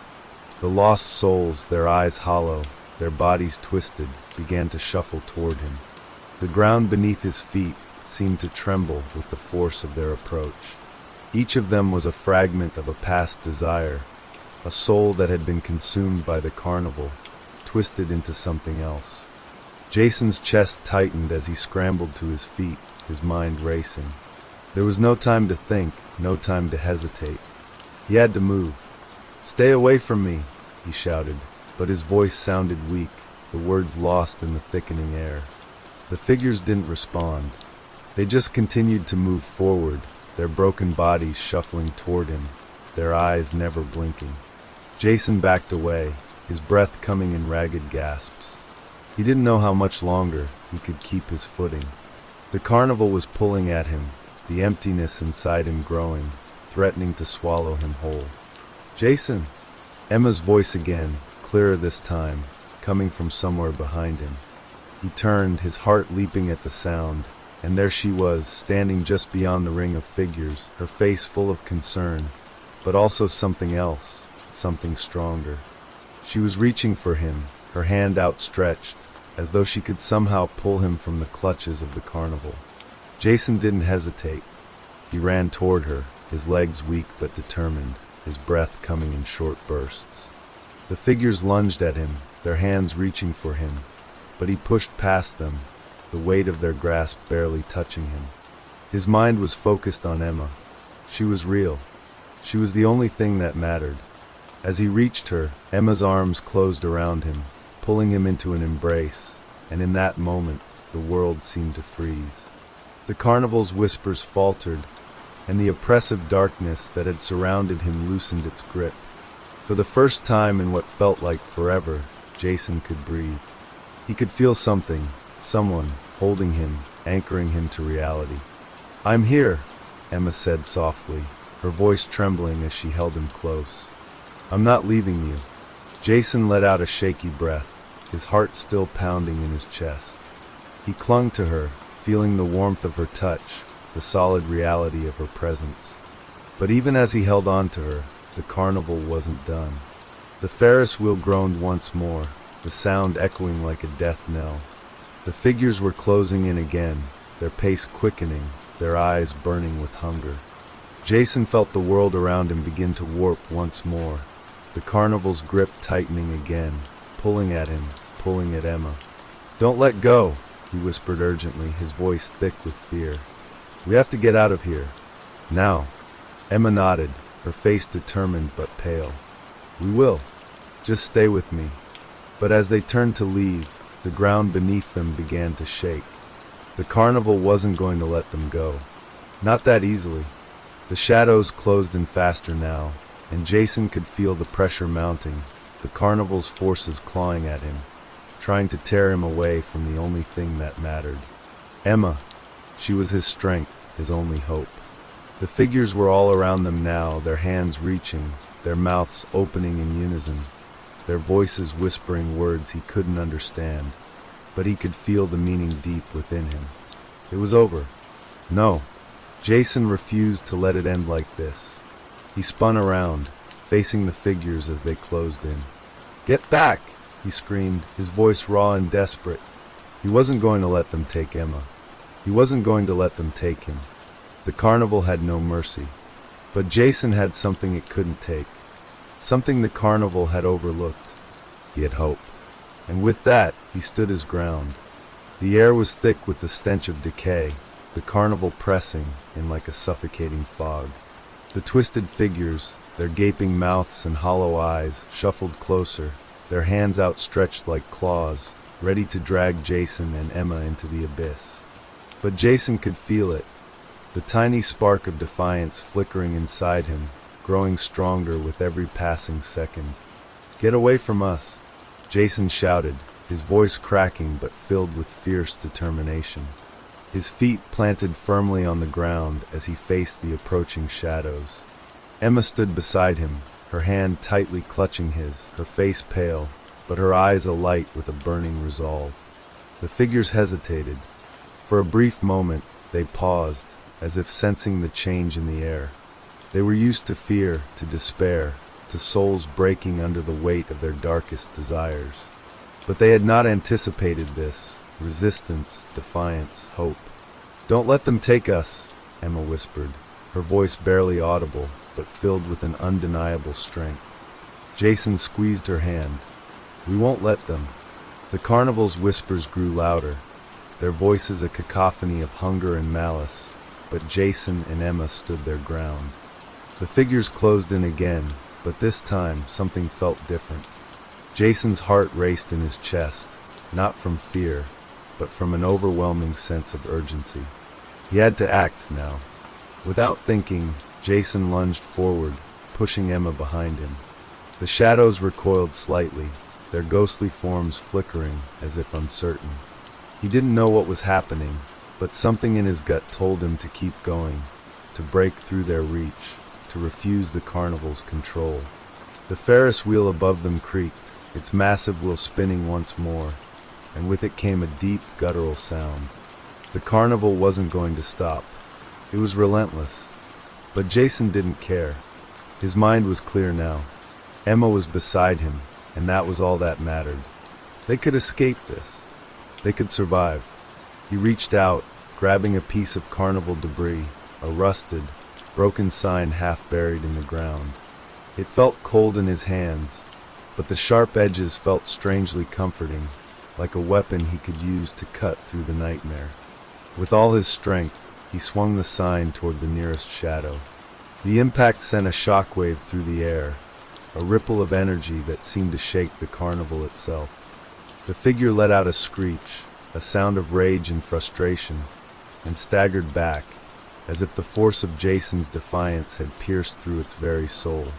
For a moment, the carnival seemed to pause, the twisted forms faltering in their advance. The darkness around them rippled and shifted, as if something deep within the carnival had been disturbed. "Jason!" Emma's voice was soft, but it held a glimmer of hope. "What did you just do?" Jason didn't know. He only knew one thing: the carnival wasn't invincible. Not anymore. "Keep going," he shouted, and with that they both ran. The carnival's grip tightened again, but this time, Jason felt something shift in the air, a crack in the foundation of the nightmare that had surrounded them. The carnival flickered again, and then, suddenly, the ground beneath them gave way.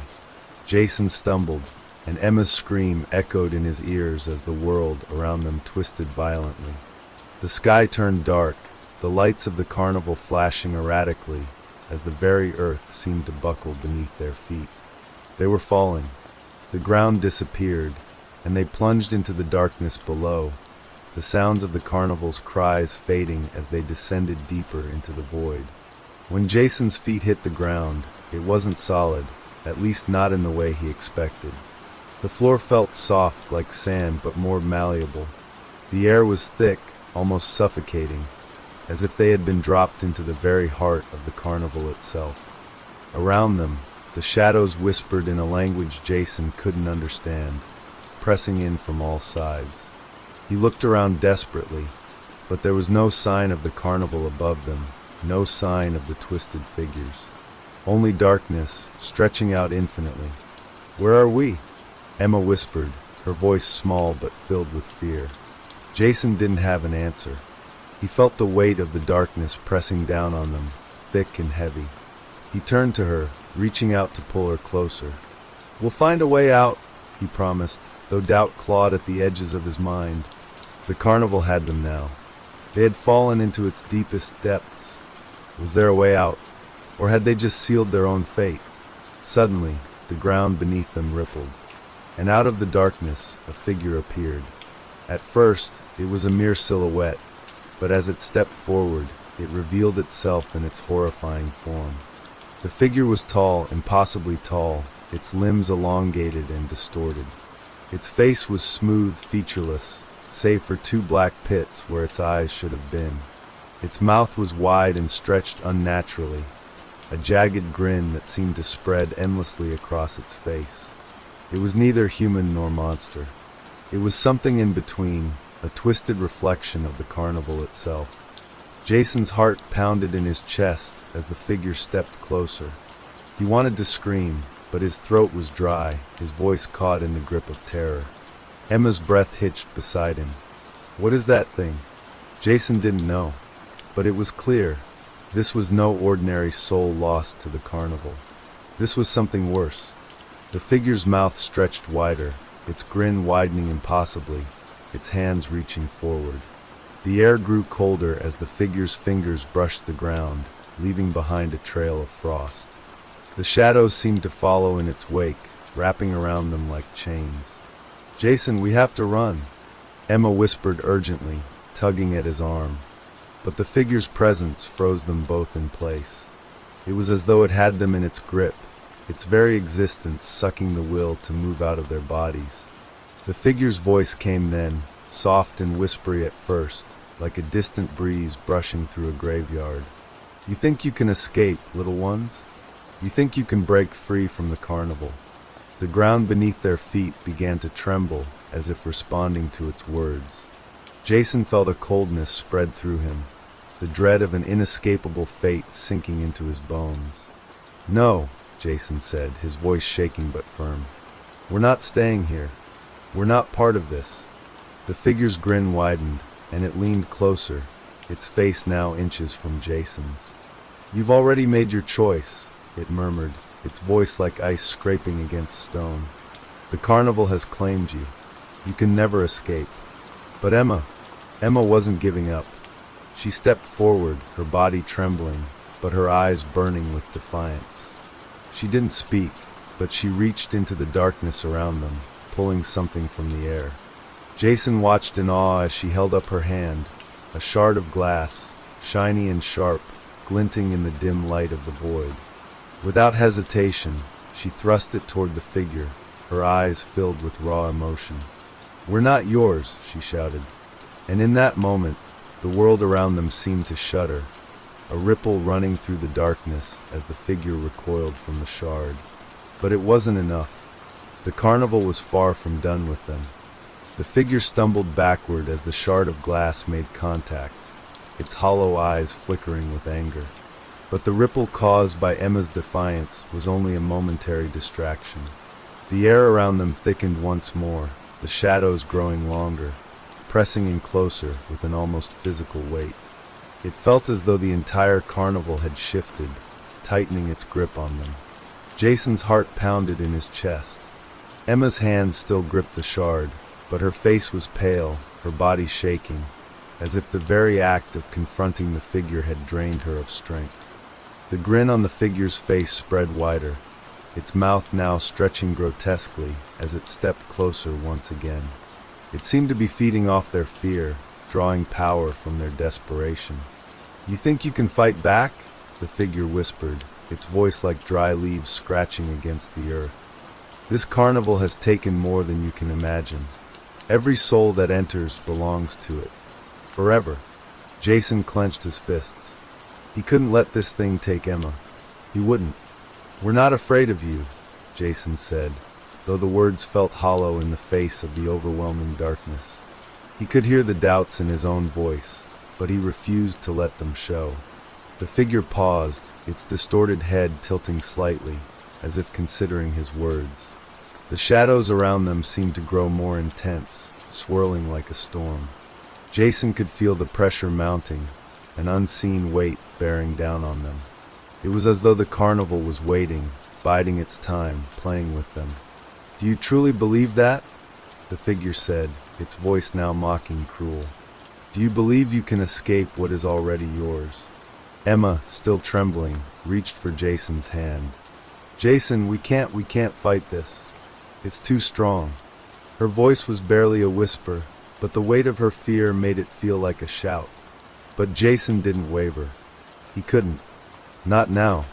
Not when they were so close. "There has to be a way," he said, though he wasn't entirely sure he believed it himself. But Emma's presence, her unwavering faith in him, was enough to keep him from crumbling. The figure began to circle them, its movement slow and deliberate, like a predator toying with its prey. The ground beneath their feet rumbled again, and suddenly, Jason felt a sharp pain in his chest, a searing, burning sensation, as though something was clawing its way into him from the inside. His breath caught in his throat, and he staggered, almost falling to his knees. "Jason!" Emma cried, her voice full of panic. She reached out to steady him, but the figure was already there, standing between them, its hands stretching forward with unnatural speed. "No!" Jason shouted, but the figure was faster. It touched his chest, and the pain intensified, as though the very air around him was being sucked out of his lungs. He gasped for breath, his vision blurring, and for a moment, he thought he might black out. The carnival had him, had them both. But then, from the depths of his pain, a spark ignited. It was small, but it burned bright enough to cut through the darkness. The memory of Emma's voice, the warmth of her hand in his, the connection between them that was stronger than any curse the carnival could throw at them. He shoved back against the figure, his hands trembling but desperate. "Let her go!" he shouted, his voice hoarse but filled with raw emotion. "We are not part of this. You can't have us." The figure recoiled, its head jerking back, its black pits of eyes narrowing. It hissed, the sound like nails scraping against a chalkboard, but it didn't move away. Instead, it raised one elongated hand, pointing directly at him. "You think you can defy the carnival?" it rasped. "You think you can escape this place? You belong to it, just as all who have come before you have.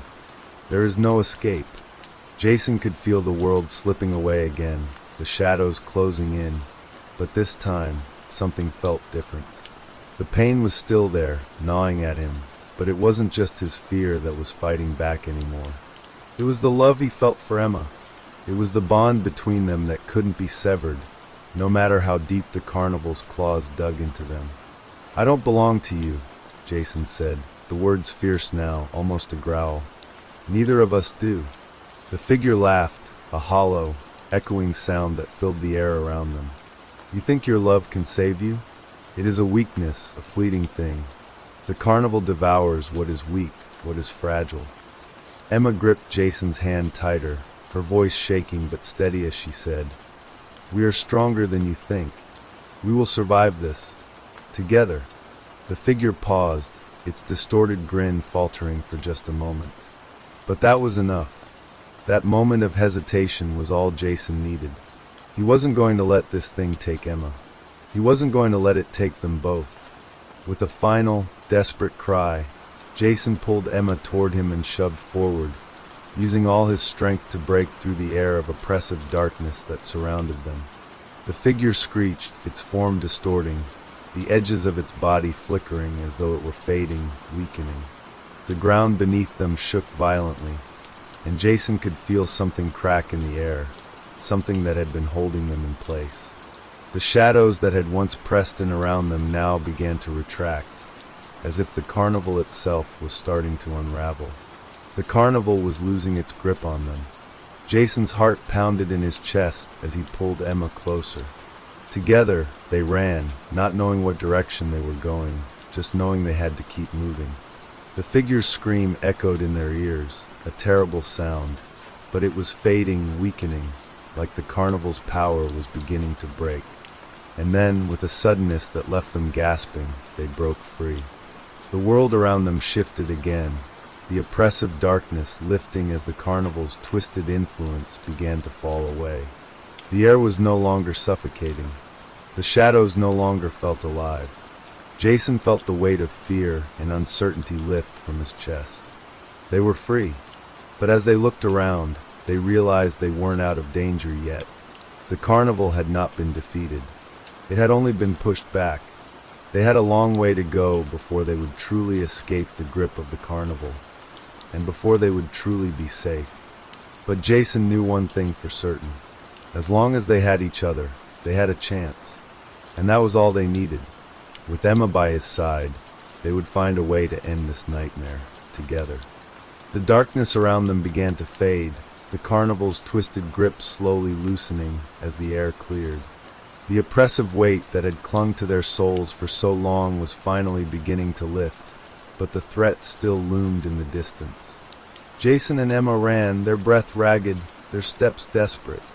Every second felt like an eternity, the ground beneath their feet uneven and shifting, as if the very landscape were fighting to keep them trapped within its nightmare. Suddenly, the eerie quiet was broken by a low, guttural growl that echoed through the air. Jason froze. Emma, too, halted beside him, her eyes wide with terror as she turned to look behind them. The carnival was not gone. It was waiting, lurking just beyond the edge of their vision, a monstrous entity with an insatiable hunger. They hadn't escaped, at least not yet. "We have to find a way out," Emma whispered, her voice trembling with fear but laced with determination. Jason nodded, gripping her hand tighter. They had come too far to turn back now. The carnival might still be out there, but they couldn't afford to let it pull them back into its web. They had to keep moving, and then, through the haze of the night, they saw it. A flicker of light, a tiny spark that cut through the darkness. It wasn't much, but it was enough. A way out, a chance to finally break free from the curse of the carnival. "Come on," Jason said, his voice filled with urgency. "We're almost there." They ran toward the light, each step pushing them closer to freedom. The shadows at their backs swirled, but they didn't look back.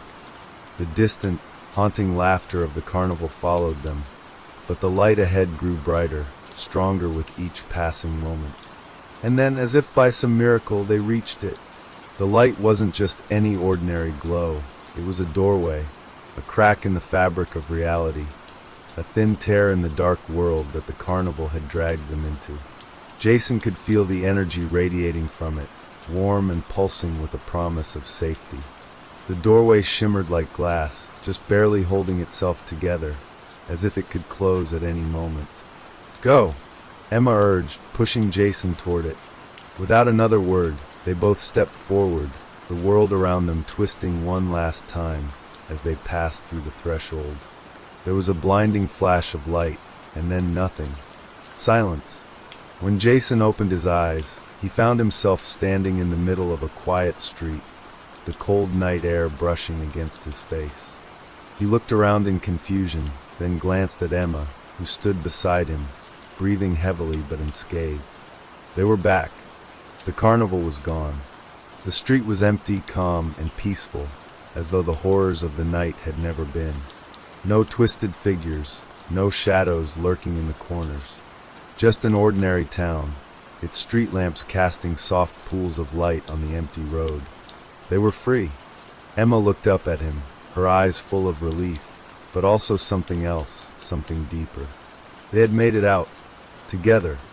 Jason pulled her into an embrace, holding her tightly as though afraid she might slip away from him. "We did it," he whispered, his voice thick with emotion. "We're finally free."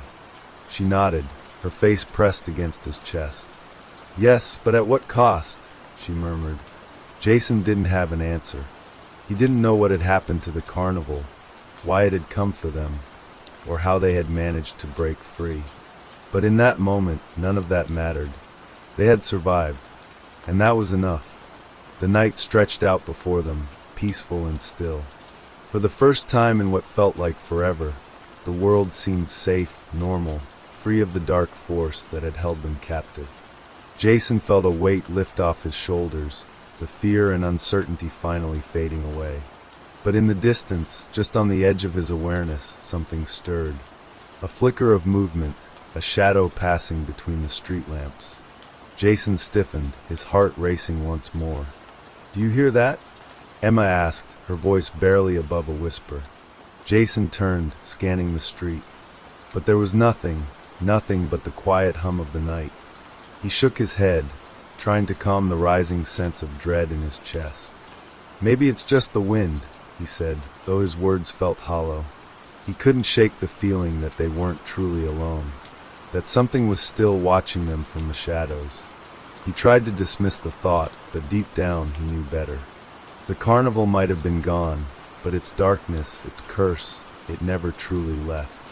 And as the fog began to creep in, whispering across the street like a cold breath against their skin, Jason couldn't help but wonder if the nightmare was really over, or if it was just beginning. The fog thickened around them as they stood there, still gripping each other's hands, hearts pounding in their chests. It moved like a living thing, curling and writhing with an unsettling quietness, blanketing the street in an eerie stillness. Jason couldn't shake the creeping feeling that something was wrong, that the carnival wasn't finished with them, not yet. "Maybe it's just the fog," Emma said, trying to convince herself more than Jason. Her voice wavered as she glanced nervously around, scanning the shadows. Jason nodded, though he didn't believe her words. The fog wasn't natural. It felt wrong. It carried an ancient, almost familiar weight, a presence that pressed in on him from all sides, tightening like a noose around their necks. As they took a cautious step forward, Jason froze. His eyes widened, and his breath caught in his throat. In the distance, through the thick mist, he saw it. The faintest outline of something moving, just beyond the reach of the street lamps, barely visible through the fog. It wasn't a person. It wasn't anything human. The unmistakable shape of the carnival tent, large and looming, flickered in the distance. It rose up from the mist like a twisted mirage, its edges frayed and stretched. The vibrant colors of the tent, once bright and inviting, now seemed dark and faded, their former cheeriness drained by the weight of years or centuries. It was back. They hadn't escaped after all. "No," Jason whispered, shaking his head, his voice filled with disbelief. "No, this can't be happening." Emma turned to look, and her face drained of color. She opened her mouth to speak, but no words came out.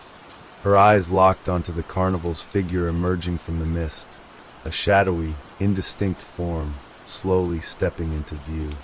It was taller than any man, its silhouette monstrous and unnatural, bending and distorting with the fog like it had never truly been part of this world.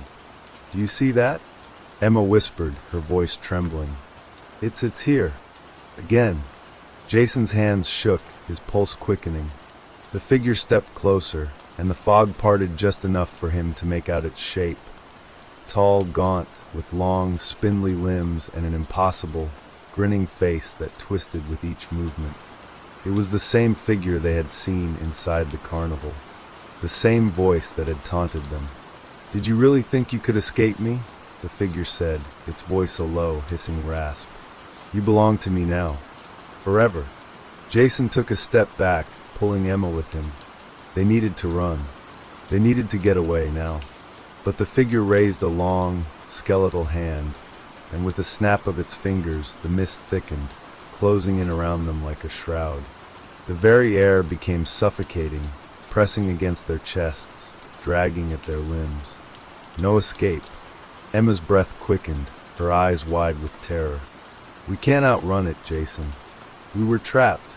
Jason could feel the carnival's grip tightening once more, its insidious power creeping into his bones. It was here, in this town, in this moment. No matter how far they ran, the carnival was always going to find them. But something inside him refused to give in. They had to get out. They had to fight. With a surge of determination, Jason grabbed Emma's hand and pulled her forward once more. "We're not giving up," he said, his voice steely with resolve. We've made it this far. We're not going to let it win. Together, they pushed forward, despite the growing pressure around them, despite the weight of fear that was threatening to drag them down. And as they walked toward the carnival's looming shadow, they realized something. The true power of the carnival was not in the mist, the figures, or the darkness. It was in their fear, the way it could twist and control their every move. But the carnival didn't have them, not yet. Not until they let it. And so, hand in hand, they stepped into the fog, determined to fight, to break the curse once and for all. They didn't know what lay ahead, but together, they had the strength to face whatever came their way. And even if the carnival's shadow loomed ever closer, Jason and Emma had one last thing on their side: each other. As the fog settles and the whispers fade, keep listening to the sound of rain. Let it wash over you and drift into a deep, peaceful sleep. Sweet dreams. The fog was now suffocating, the thick mist wrapping around them like cold, wet fingers. It clung to their clothes, their skin, as if trying to pull them down into its depths. Jason's heart raced, his breath shallow and quick as he pulled Emma forward, her hand gripped tightly in his. She was breathing hard, too, but he could feel her resolve, her determination to escape. Together, they pressed forward, the carnival's dark shadow still lingering behind them, stretching out like an endless nightmare.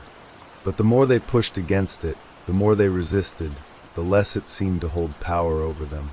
They had faced the carnival's horrors, its twisted rides, its monstrous figures, and somehow they had survived. But this was different. This wasn't about fighting monsters or running from shadows. This was about breaking a curse that seemed to have no end. Jason glanced at Emma, and for a moment, the world seemed to slow. Her eyes were wide with fear, but there was something else in them.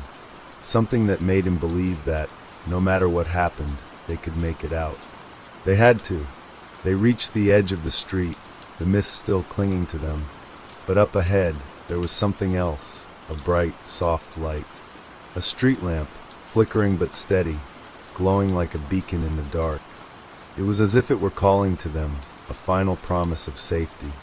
They ran toward it, their legs burning with exhaustion, but they didn't stop. The carnival was behind them, but it was also inside them, its whispers, its promises, its terror. It had shaped them, changed them, and the fear it planted in their hearts would never fully leave. But the light ahead, the small, fragile warmth of it, felt real. As they reached the light, everything seemed to shift. The mist began to recede, dissolving like a bad dream at dawn. The ground beneath them stopped shifting, the strange, twisted energy of the carnival loosening its hold. It wasn't gone, not yet, but for the first time since they had entered this hellish place, they could feel the weight lifting. The grip was weakening. Jason looked at Emma one last time, the weight of everything they had survived pressing down on him. His voice was quiet but steady. "We made it," he whispered. Emma nodded, tears in her eyes, but there was a smile on her lips. It was faint, fragile, but it was there. "We're free," she said, her voice filled with a quiet triumph. The fog faded completely now, and the street was empty, peaceful once more. The nightmare was over. The carnival was gone, its presence no longer lurking at the edge of their minds. They had escaped, for now at least. Jason turned to look around, the quiet of the street settling over him like a blanket. The familiar, comforting sounds of the world, distant birds, the rustle of leaves in the breeze, returned, and for the first time in what felt like forever, Jason felt at peace. But deep down, a small part of him wondered, dreaded, even, that the carnival would return. He couldn't shake the feeling that the darkness had only been paused, not ended. Name of the next story: The Hollow Children. Mrs. Parker had always prided herself on being a patient, caring teacher. She had been teaching at Pinewood Elementary for more than a decade and had seen hundreds of children come and go. But lately something felt off. Her classroom, once filled with the energetic chatter of young minds, was now quiet. Too quiet. The air seemed thick, as if the walls themselves were holding their breath, waiting for something to happen. And then there were the children. It started with little things. In the beginning, it was the way they stared at her. Their eyes, dark and hollow, seemed empty, as if the spark of life was missing, replaced by something else, something she couldn't quite put her finger on. It wasn't every child, not at first. But more and more, she began to notice it, a strange, unsettling emptiness in their expressions. And the way they spoke. The words were always the same, as if they were reading from some shared script. No matter how she called on them individually, their responses always came together, in unison, as though they had rehearsed them. "Mrs. Parker," little Tommy said one morning, his voice eerily synchronized with the others.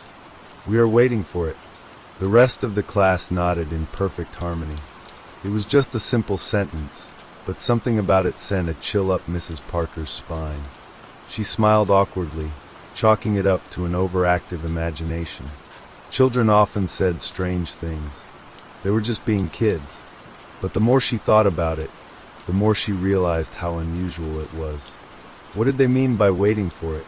She had to shake her head and push the thought aside. There was no reason to get too worked up over a few odd words. The following day, as she entered the classroom, the children were all seated, their desks arranged neatly in rows. But there was something different about them now. Their faces were pale, too pale, as though they hadn't seen the sun in weeks.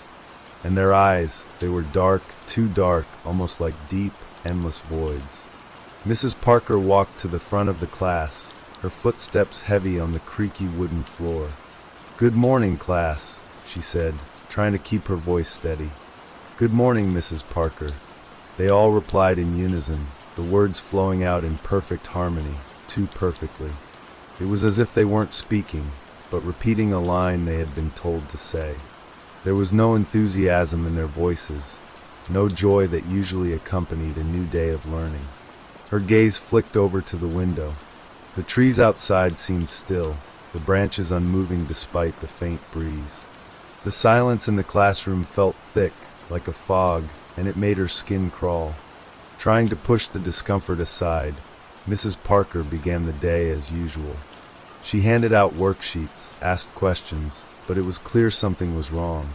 Every time she made eye contact with one of her students, they didn't blink. Their eyes stared back at her with that hollow, empty gaze, and every so often, she caught them glancing at the clock, always at the same time, in unison, as if they were waiting for something to happen. "Does anyone have a question?" Mrs. Parker asked, trying to break the strange tension. All of them looked up at her, their heads tilting slightly, as if they were synchronizing their movements. And then, once again, they spoke together, their voices echoing in perfect unison. "We are waiting for it." A chill ran down Mrs. Parker's spine. She tried to ignore the unease creeping through her. It was probably just the stress of the job, she thought. Maybe they were just bored, tired of the same old lessons. But the longer she taught, the more she felt that something was wrong. Something was different. Every so often, she caught glimpses of shadows moving in the corners of her vision, flickers of movement that seemed just out of reach. When she looked directly at them, nothing was there. The next day, it only got worse. As she walked into the classroom, she noticed that the children weren't sitting at their desks as usual. Instead, they were gathered in a circle in the center of the room, sitting cross-legged on the floor. Their heads were all tilted the same way, their hollow eyes staring at the center of the circle, as if they were waiting for something to emerge. "Class, what are you doing?" Mrs. Parker asked, her voice unsteady. No one answered. They simply stared, unmoving like statues. The air was thick with a strange tension, an almost unbearable pressure. The sound of her voice seemed to disturb something, and the children's heads slowly turned toward her, their eyes meeting hers all at once. "Do you see it, Mrs. Parker?" a soft voice said.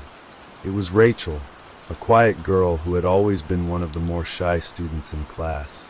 But her voice now was not like Rachel's. It was calm, detached, devoid of any emotion. Mrs. Parker frowned. her heart pounding in her chest.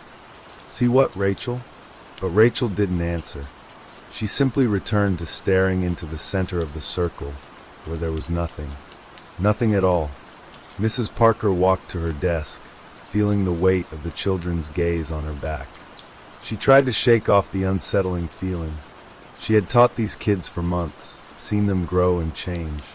But now they felt like strangers, like something other. A soft whisper interrupted her thoughts. At first, she thought it was the wind, but as it grew louder, she realized it was coming from the children. They weren't speaking in unison this time. No, this time, each of them spoke a different word, yet they all echoed the same sentence. "We are waiting for it, and it is coming." The words made Mrs. Parker's blood run cold. She stepped back, her breath caught in her throat. She turned and looked at the clock.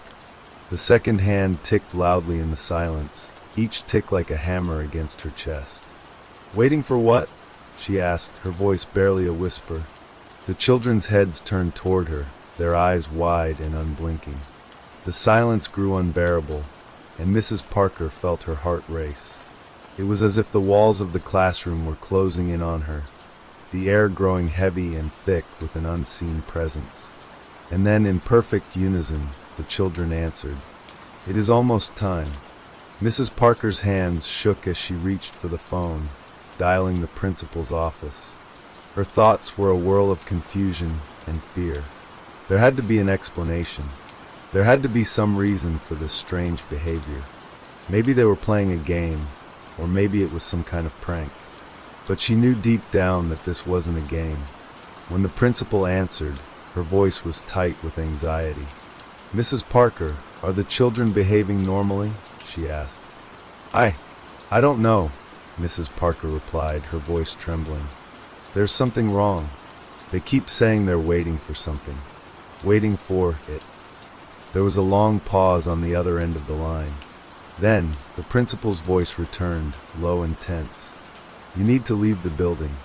Now." "Why? What's going on?" Mrs. Parker asked, panic rising in her chest. "Just leave. Now." The line went dead. Mrs. Parker dropped the phone, her mind spinning. She turned to face the class, and that's when she saw it. The shadows in the corners of the room began to grow, stretching longer, reaching toward the children. The air seemed to hum with an energy she couldn't understand, and the children, still sitting in their circle, were no longer looking at her.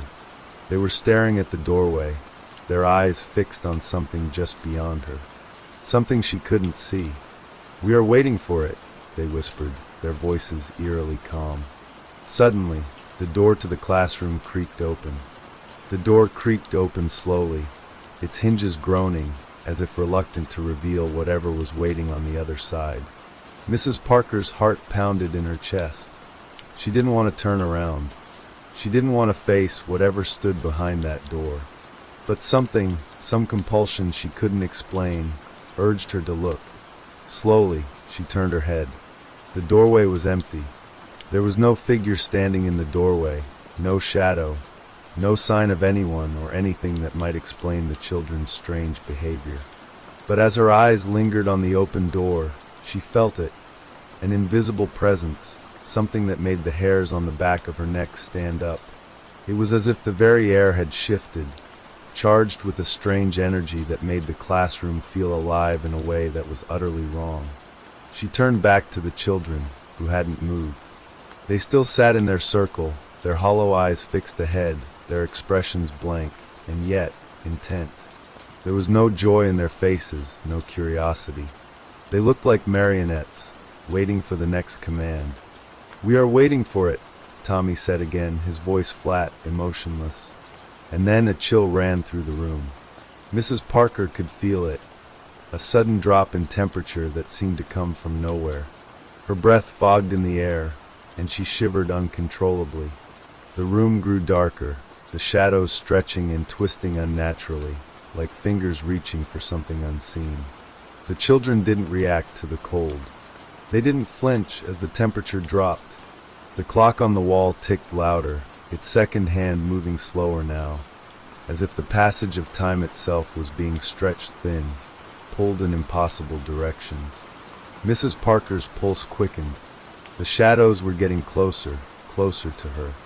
She could feel them like a weight on her chest. "I have to get out of here," she whispered to herself.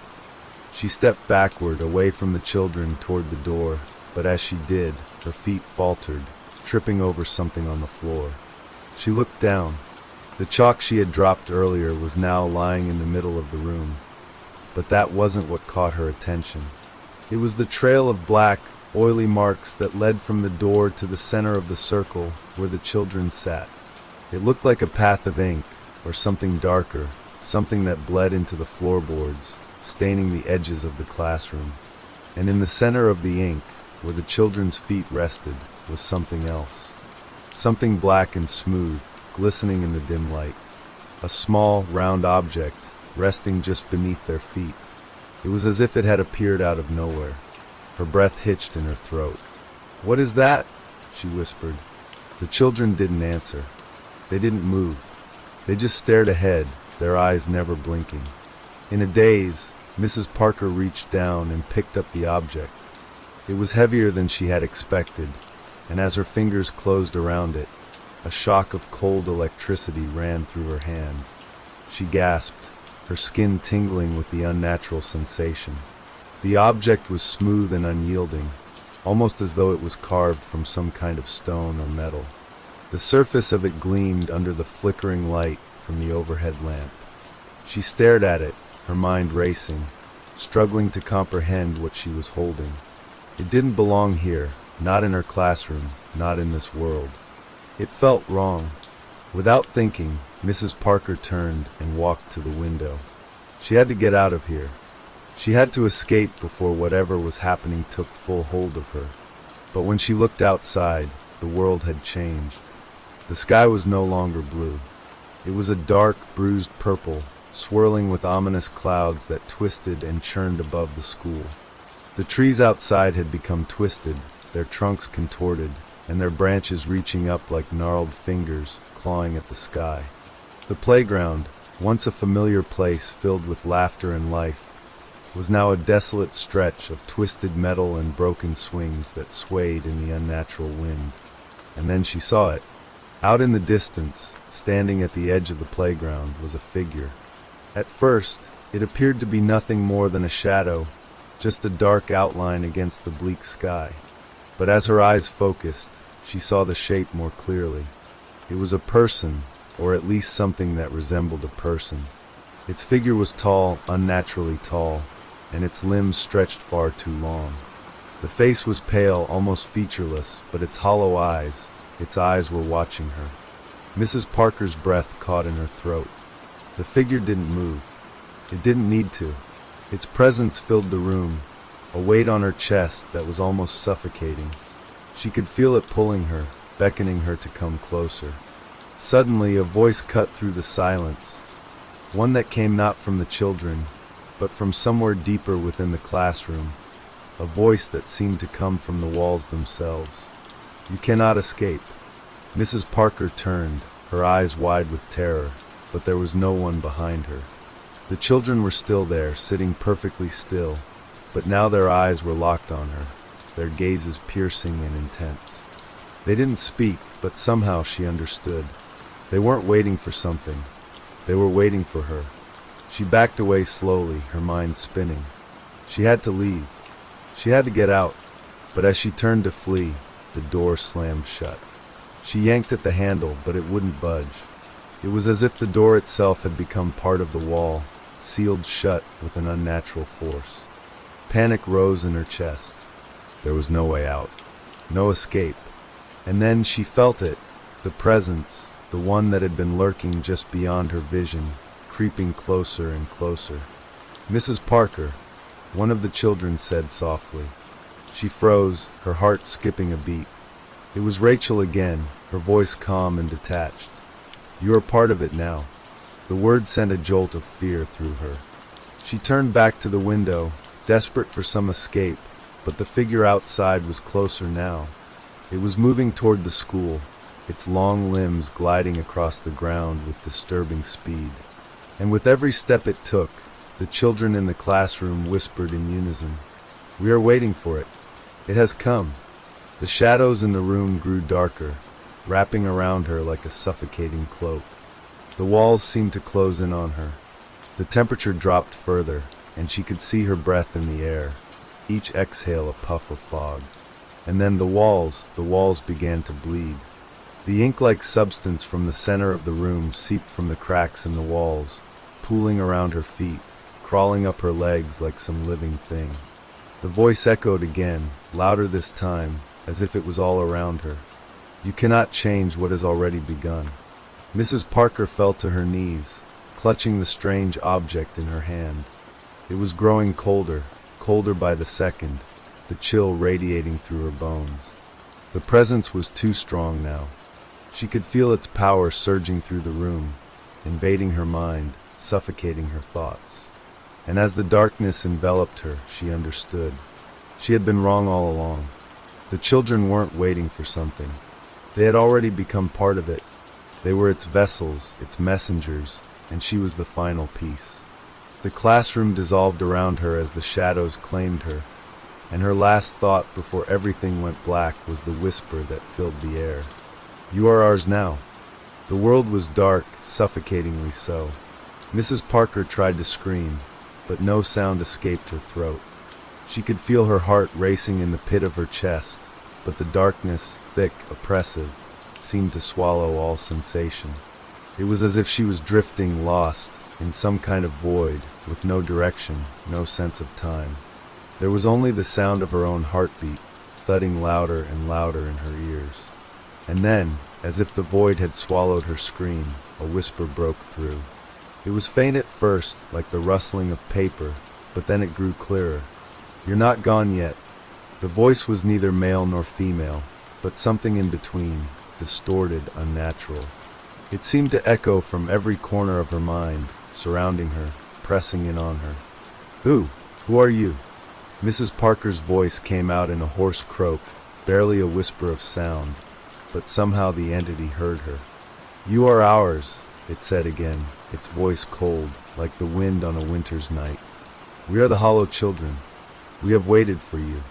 She wanted to scream, to run, but she couldn't. Her body felt paralyzed, as if she were caught in some kind of trance. The words of the children, those innocent, hollow eyes, the unison of their voices, rang in her ears. "You're part of it now." Suddenly, the darkness around her flickered. Like a candle flame blown out in the wind, the world around her began to change.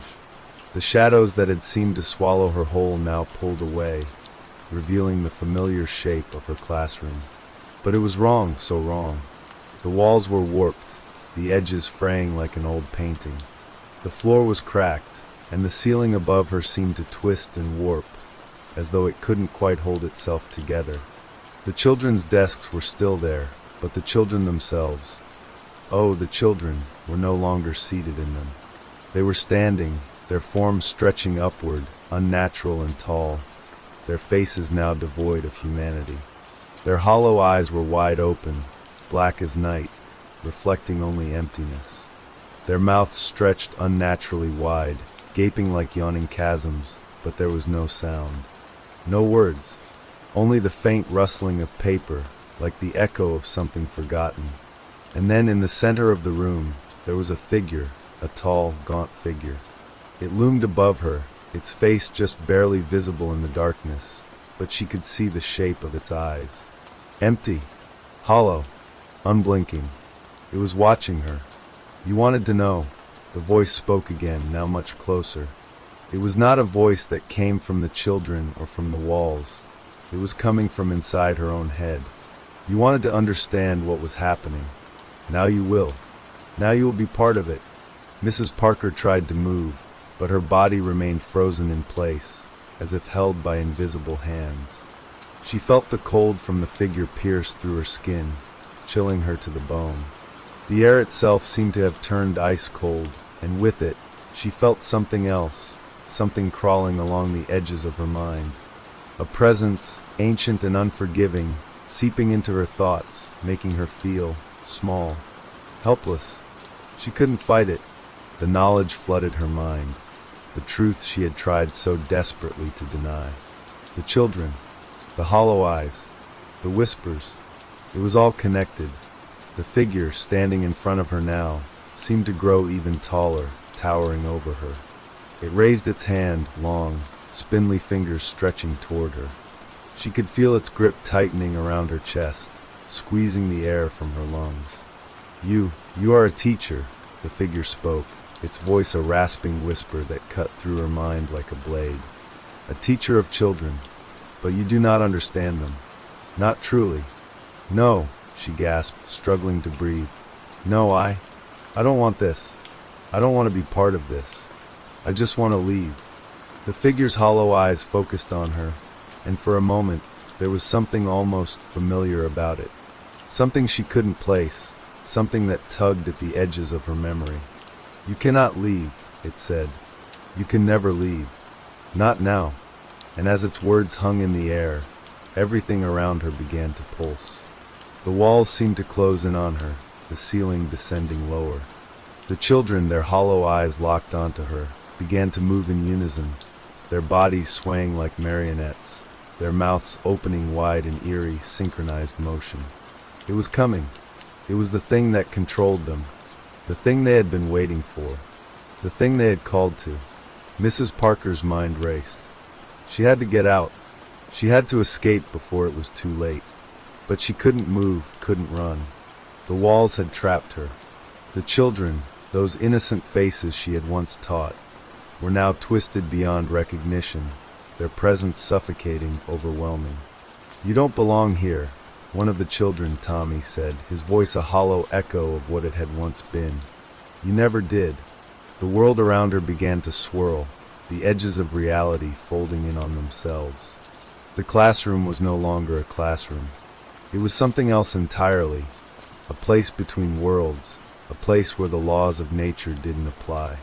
And then, just when she thought she couldn't take it anymore, a sound pierced through the chaos. A voice that was both familiar and unfamiliar at the same time. Help us. It was a whisper, soft, pleading, and it came from one of the children. But it wasn't one of them speaking. It was a child, one of the original children, the ones who had once been full of life. But their voices had been stolen. Their bodies were no longer their own. It was a cry for help, and yet the voice was drowned by the others, the hollow, unrelenting whispers. Mrs. Parker's eyes darted around the room, searching for a way out. And then she saw it. A door. Not the classroom door, but a door that appeared from the shadows, like a crack in the fabric of reality itself. It was small, hidden in the corner of the room, and it beckoned to her. But as she took a step toward it, the shadows grew darker, and the children, those hollow-eyed children, began to close in on her. They surrounded her, their hands reaching for her, pulling her toward them. Their mouths opened wider, wider still, until their faces were nothing but gaping voids. You can't run, Tommy whispered, his voice now low and guttural. You're already here. The last thing she heard before everything went dark was the sound of the children's voices in unison, all of them chanting her name, pulling her into the abyss with them. And in that moment, Mrs. Parker understood. She had never been their teacher. She had been their prey. The darkness took her.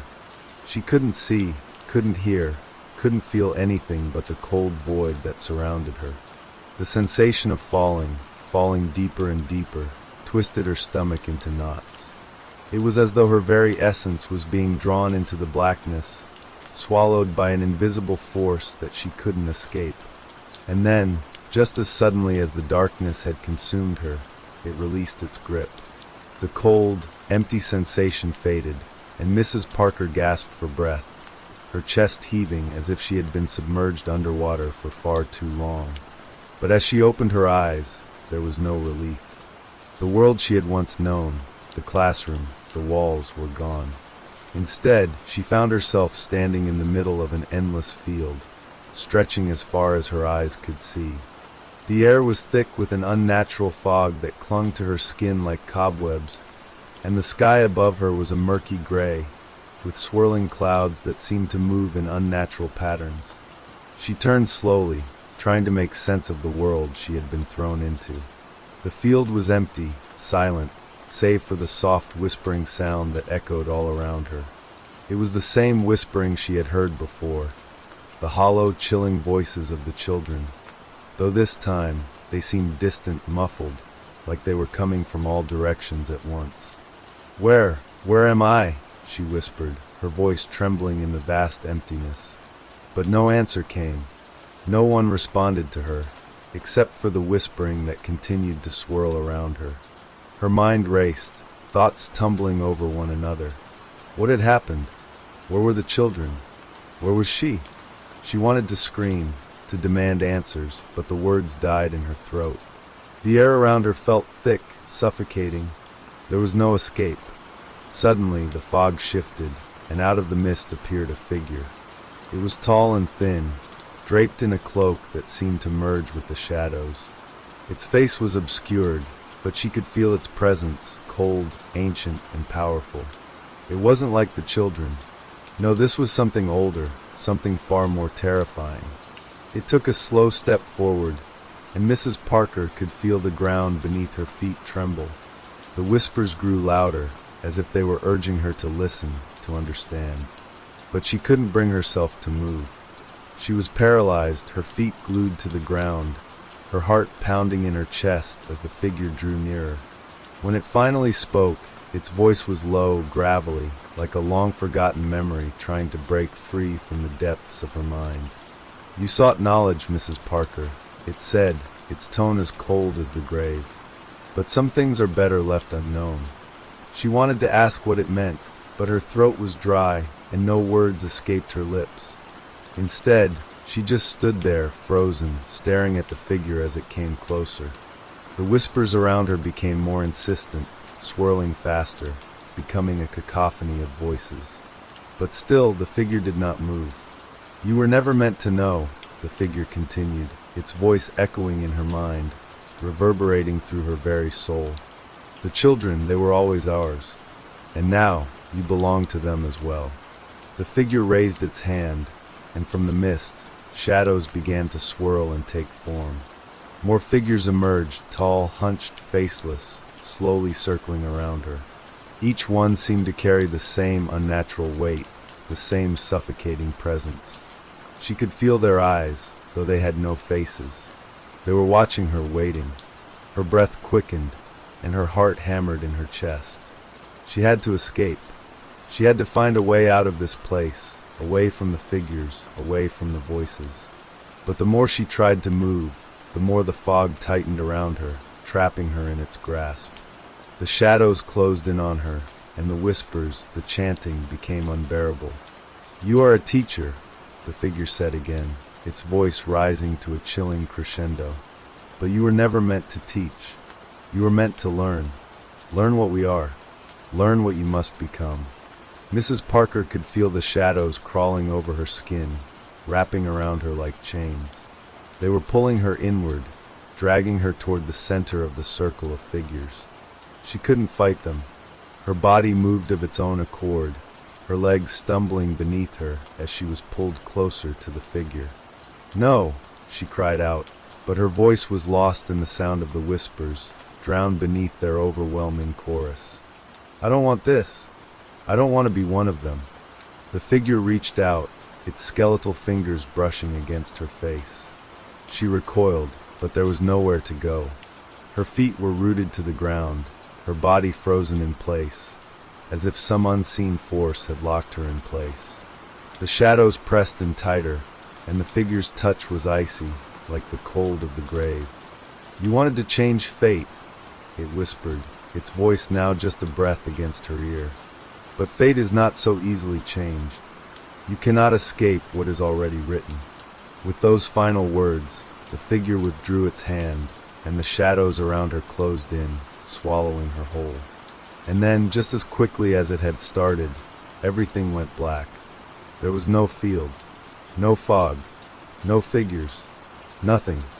Mrs. Parker's mind spun in a whirlpool of confusion. Where was she now? What had happened? Had it been a dream? A hallucination? But as she tried to open her eyes, she realized she was no longer alone. Around her stood the children, the hollow-eyed children just like before. But this time they were different. They were still, no longer moving, no longer whispering. Their empty, lifeless eyes locked onto hers, and she knew deep down that she had become part of them. "You are one of us now," Tommy's voice echoed, though his mouth didn't move. "Welcome home, Miss Parker." And then the classroom doors slammed shut, sealing her fate. She had become the hollow one. The world she once knew was gone. No more the warm light of the classroom, the hum of the outside world, the familiar sounds of laughter and chatter. Instead, there was only silence, broken only by the soft, rhythmic breathing of the children who surrounded her.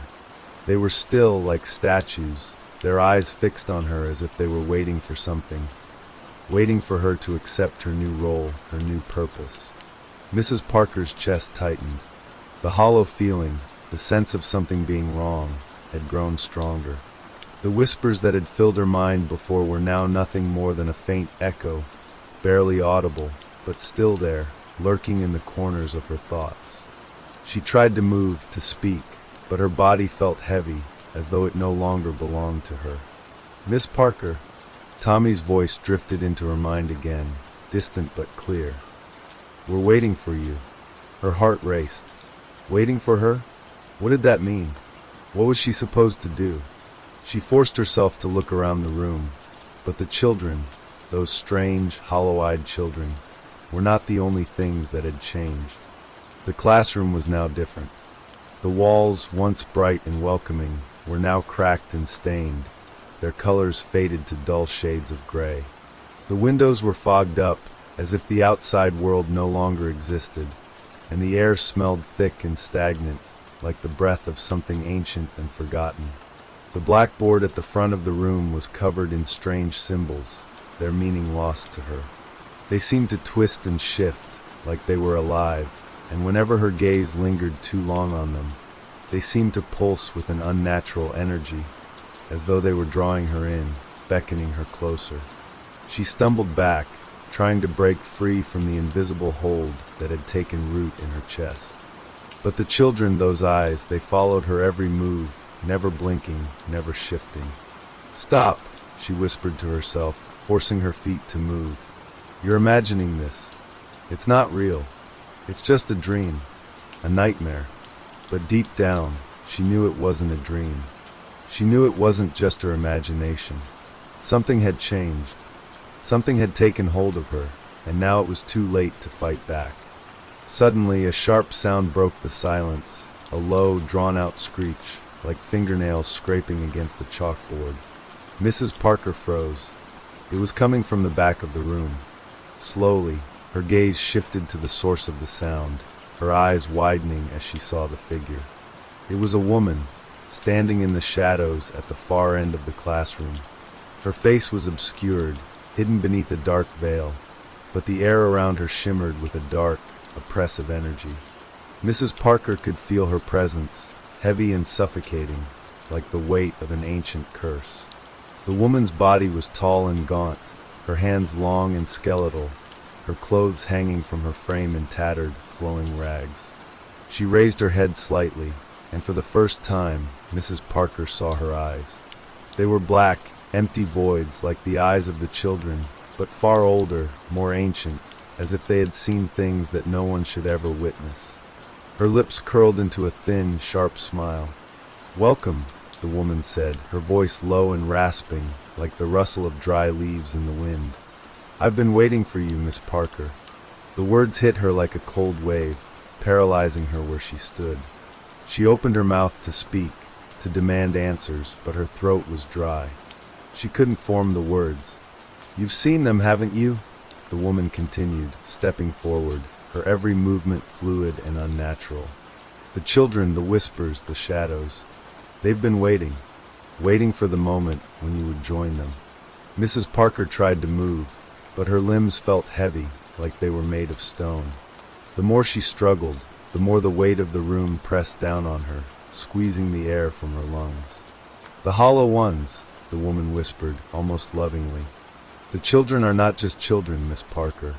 They are vessels, Vessels for the forgotten, the lost, the souls that have wandered too long, too far from their rightful place.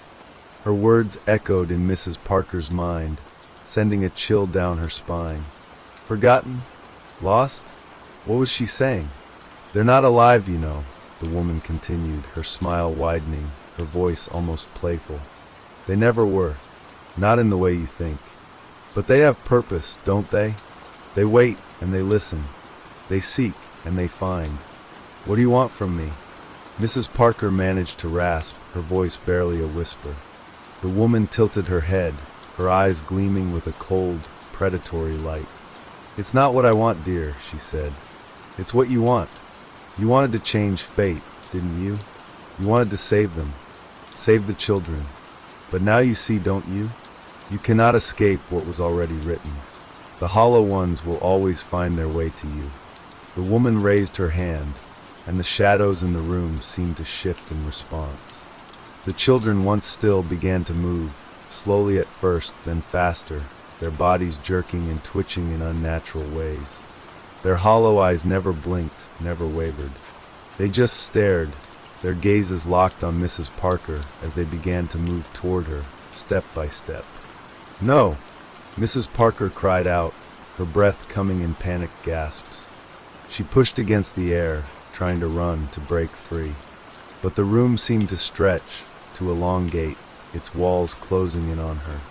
The children were getting closer, their faces expressionless, their footsteps synchronized, as though they were all part of the same, mindless machine. The woman's voice came again, soft and cold. You cannot escape. You cannot run from them. You can only join them. Mrs. Parker screamed, her voice raw, desperate. She couldn't breathe. She couldn't think. She felt the walls pressing in on her, the weight of the children closing in. And then, the first child's hand reached out to touch her. The touch was cold, unnaturally cold, like ice against her skin. Mrs. Parker recoiled, her heart racing as the child's fingers wrapped around her wrist. The hollow-eyed face leaned closer, and for a moment, she could see something in those eyes, something that wasn't just emptiness. It was longing. Help us, the child whispered, its voice a low, guttural rasp. You can help us. Mrs. Parker's breath hitched in her throat. Help them? What could she possibly do? These children weren't children at all. They were vessels, vessels for something ancient, something that had been waiting for a long time. She tore herself away from the child's grasp, stumbling backward, her heart hammering in her chest. The woman in the shadows watched her with a smile that never reached her eyes, her lips curling in something like amusement. You cannot save them, Miss Parker, the woman said softly, almost lovingly. The hollow ones were never meant to be saved. They are a part of the cycle, the balance. The children took another step forward, their movements jerky and unnatural, as if their limbs were controlled by strings. Their eyes, those deep, empty eyes, never left her. Why are you doing this? Mrs. Parker gasped, her voice trembling. What do you want from me? The woman stepped closer, her presence suffocating, her voice like a low chant. You wanted to change the future, Miss Parker, but the future is already written. The hollow ones will always return. They were born from darkness, and they shall return to it. As if on cue, the children began to chant in unison, their voices a strange, hollow echo that reverberated in the room. The words were unintelligible, a language that didn't belong to this world, but their rhythm, their cadence, was unmistakable. Mrs. Parker's knees buckled beneath her, and she fell to the floor, her hands trembling as she tried to push herself up. The children continued their chant, their voices filling her mind, growing louder, more insistent. She could feel the weight of their presence, the pull of their hollow gazes, drawing her into their orbit. She couldn't escape. The woman reached out, placing a cold hand on Mrs. Parker's shoulder. They're calling you, she said softly, her voice like a lullaby. Calling you to join them, to become one of them. Mrs. Parker shook her head violently, trying to push the woman's hand away. No, she cried. I won't join you. I won't become like them. The woman's smile widened, her eyes darkening with something akin to pity. You have no choice, dear. You can fight, you can scream, but in the end, you will join them. They will take you, whether you want them to or not. The chanting grew louder, the children closing in on her. Their faces, once innocent, were now twisted, contorted in a way that made her stomach churn. The air was thick, heavy with the scent of decay, of something rotting deep beneath the surface. The walls of the classroom seemed to pulse, their cracks widening with every passing moment, as if the very building was alive, breathing with the children. Mrs. Parker's vision blurred as the room seemed to spin around her. She could feel the cold presence of the woman behind her, the weight of the hollow ones pressing in from all sides. She couldn't breathe. She couldn't think. The child who had first touched her stepped forward again, its hand outstretched, its hollow eyes locked onto hers. "Please," the child whispered, its voice full of a sorrow that almost seemed real. "Please help us." But Mrs. Parker couldn't move. She was trapped, unable to escape, unable to do anything but stare into those empty eyes. The weight of their gaze crushed her. The chanting continued, growing louder, more frantic, and then, without warning, the room exploded into darkness. The sound of the children's voices faded, their chanting drowned out by a deep, resonant hum, like the beating of 1,000 hearts in unison. And then silence. When Mrs. Parker opened her eyes, she was no longer in the classroom. She was standing in a vast, empty expanse. The ground beneath her feet was cracked and barren, like an endless desert. The sky above was a deep, unnatural black, filled with swirling shadows that moved as if alive. The air was thick and suffocating, and there was a sense of something ancient, something that had been waiting here, hidden from the world, for an eternity. She looked around, disoriented, her heart still pounding in her chest. Where was she? What was this place? It didn't feel like reality. It didn't feel like anything she had ever known. Then she heard the voices. They were faint at first, whispers carried on the wind, but they grew louder, clearer, until she could make out the words. "Come to us, Miss Parker. Come and join us." The words were familiar, but they weren't the children's voices anymore. No, this was something different, something far darker, older. The voices were deeper now, echoing with a power that made the ground beneath her feet tremble. "Where are you?" she whispered, her voice hoarse, filled with dread. The shadows in the distance shifted, and suddenly they were there. The children, the hollow ones, they were no longer just children. They had grown taller, their forms more distorted, their features sharper, more grotesque. Their eyes were wide open, but they were no longer empty. They were filled with something dark, something that burned with an unnatural hunger. "You can't escape," one of them said, its voice a low, rasping whisper. "You're ours now. Forever." The others circled around her, their hollow eyes fixed on her, their movements jerky and unnatural. The woman's presence was there too, looming in the distance, watching with a cold, calculating gaze. Mrs. Parker tried to run, but her legs wouldn't move. She was frozen in place, trapped in the endless expanse, surrounded by the children, the hollow ones, and the darkness that closed in from every direction.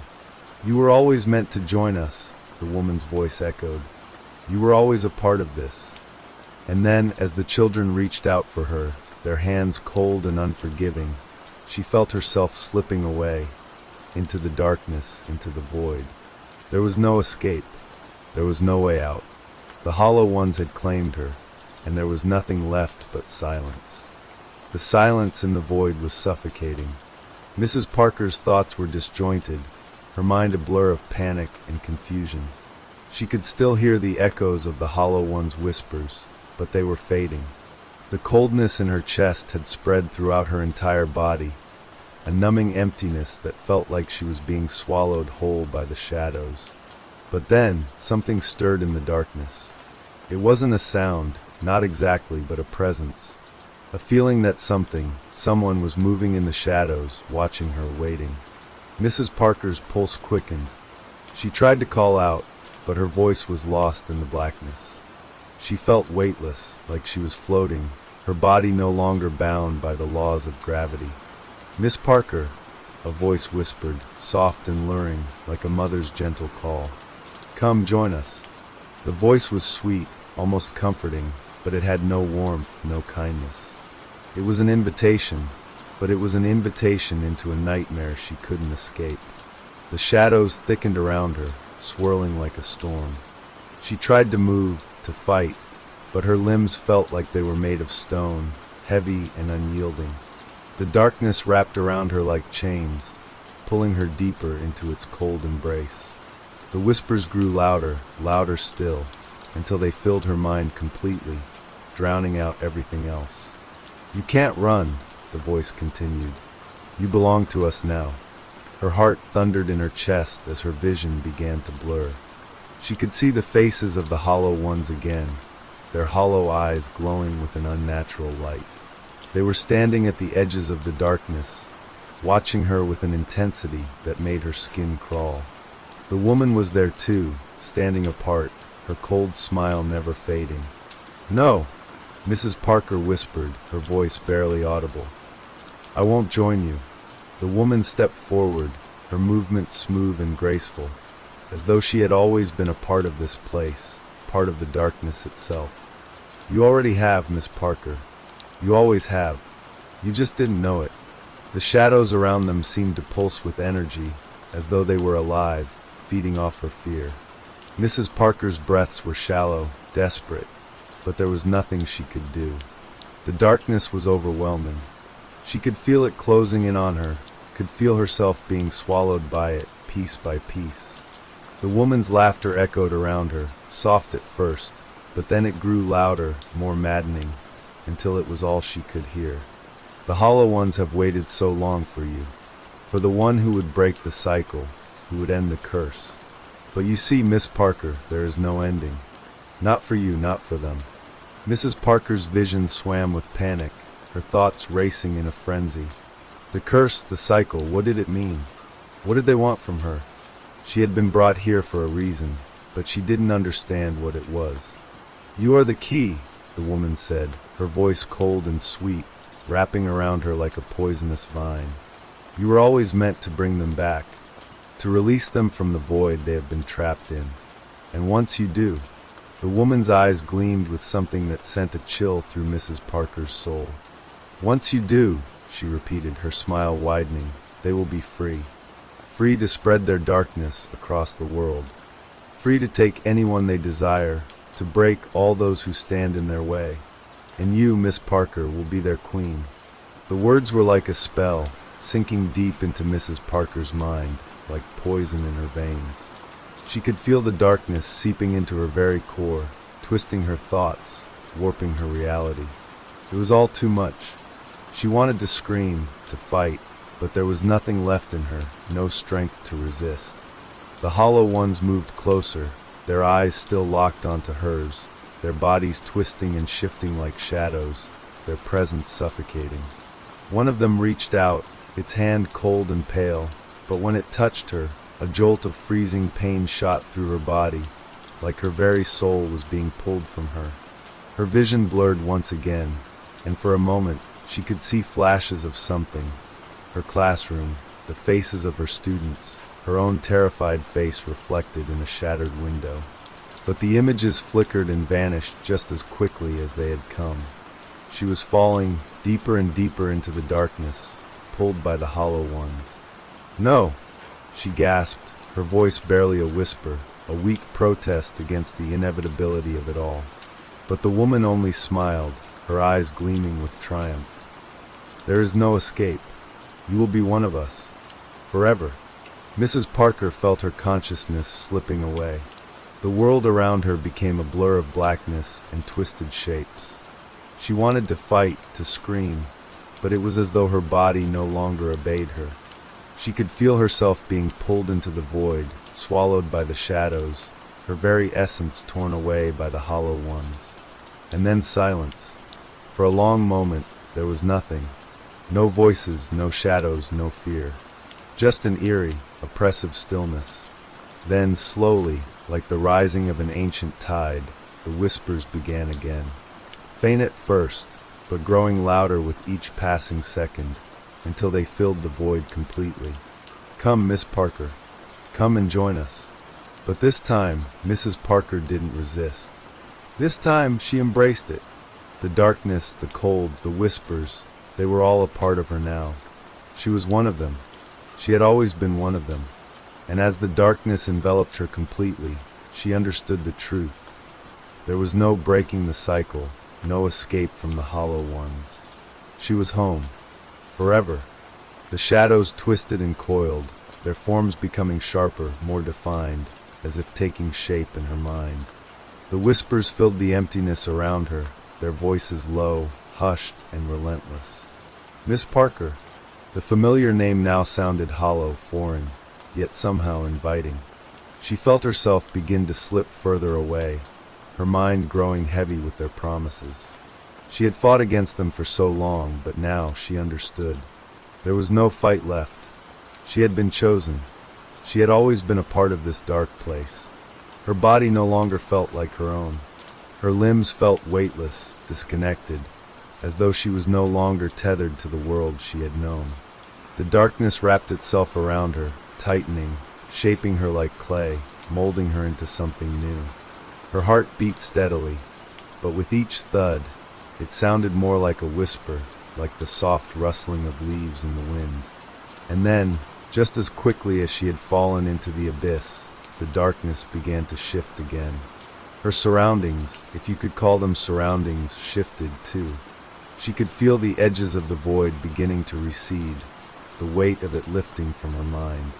The whispers began to quiet, replaced by an eerie calm. She couldn't see anything yet, not clearly, but there was something. A faint light, like the distant glimmer of stars, but dull and cold.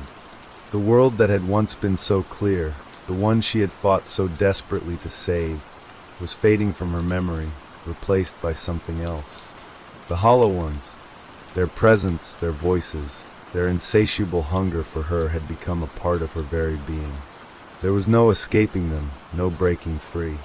And for the first time, she stopped trying.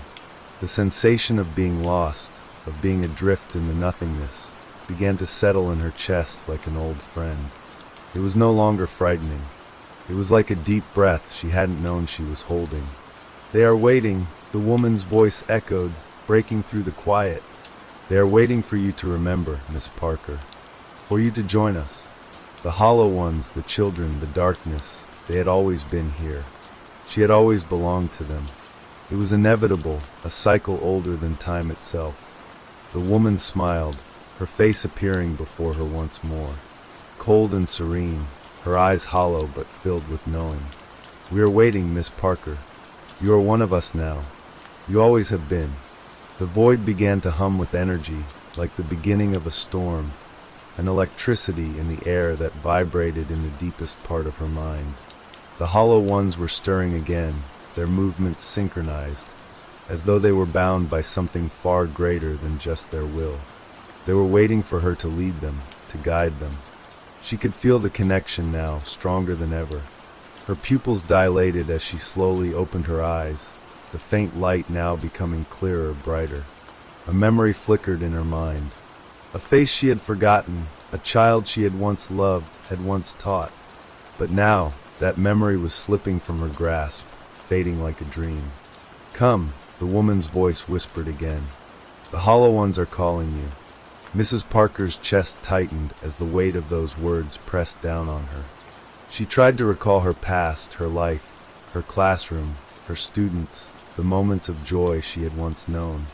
But it was slipping away like sand through her fingers. The harder she tried to hold on to it, the more it seemed to vanish. She felt her consciousness shift, her mind surrendering to the pull of the hollow ones. They weren't just children. They weren't just hollow shells waiting to be filled. They were something far older, far more ancient, and they were now a part of her. Her blood, her bones, her soul. "Join us, Miss Parker. You were always meant to join us." And with that final thought, everything changed. When the first light of morning finally broke through the shadows, the small town stood as it always had. The streets were empty, the houses quiet, and the school, Mrs. Parker's school, was still and silent.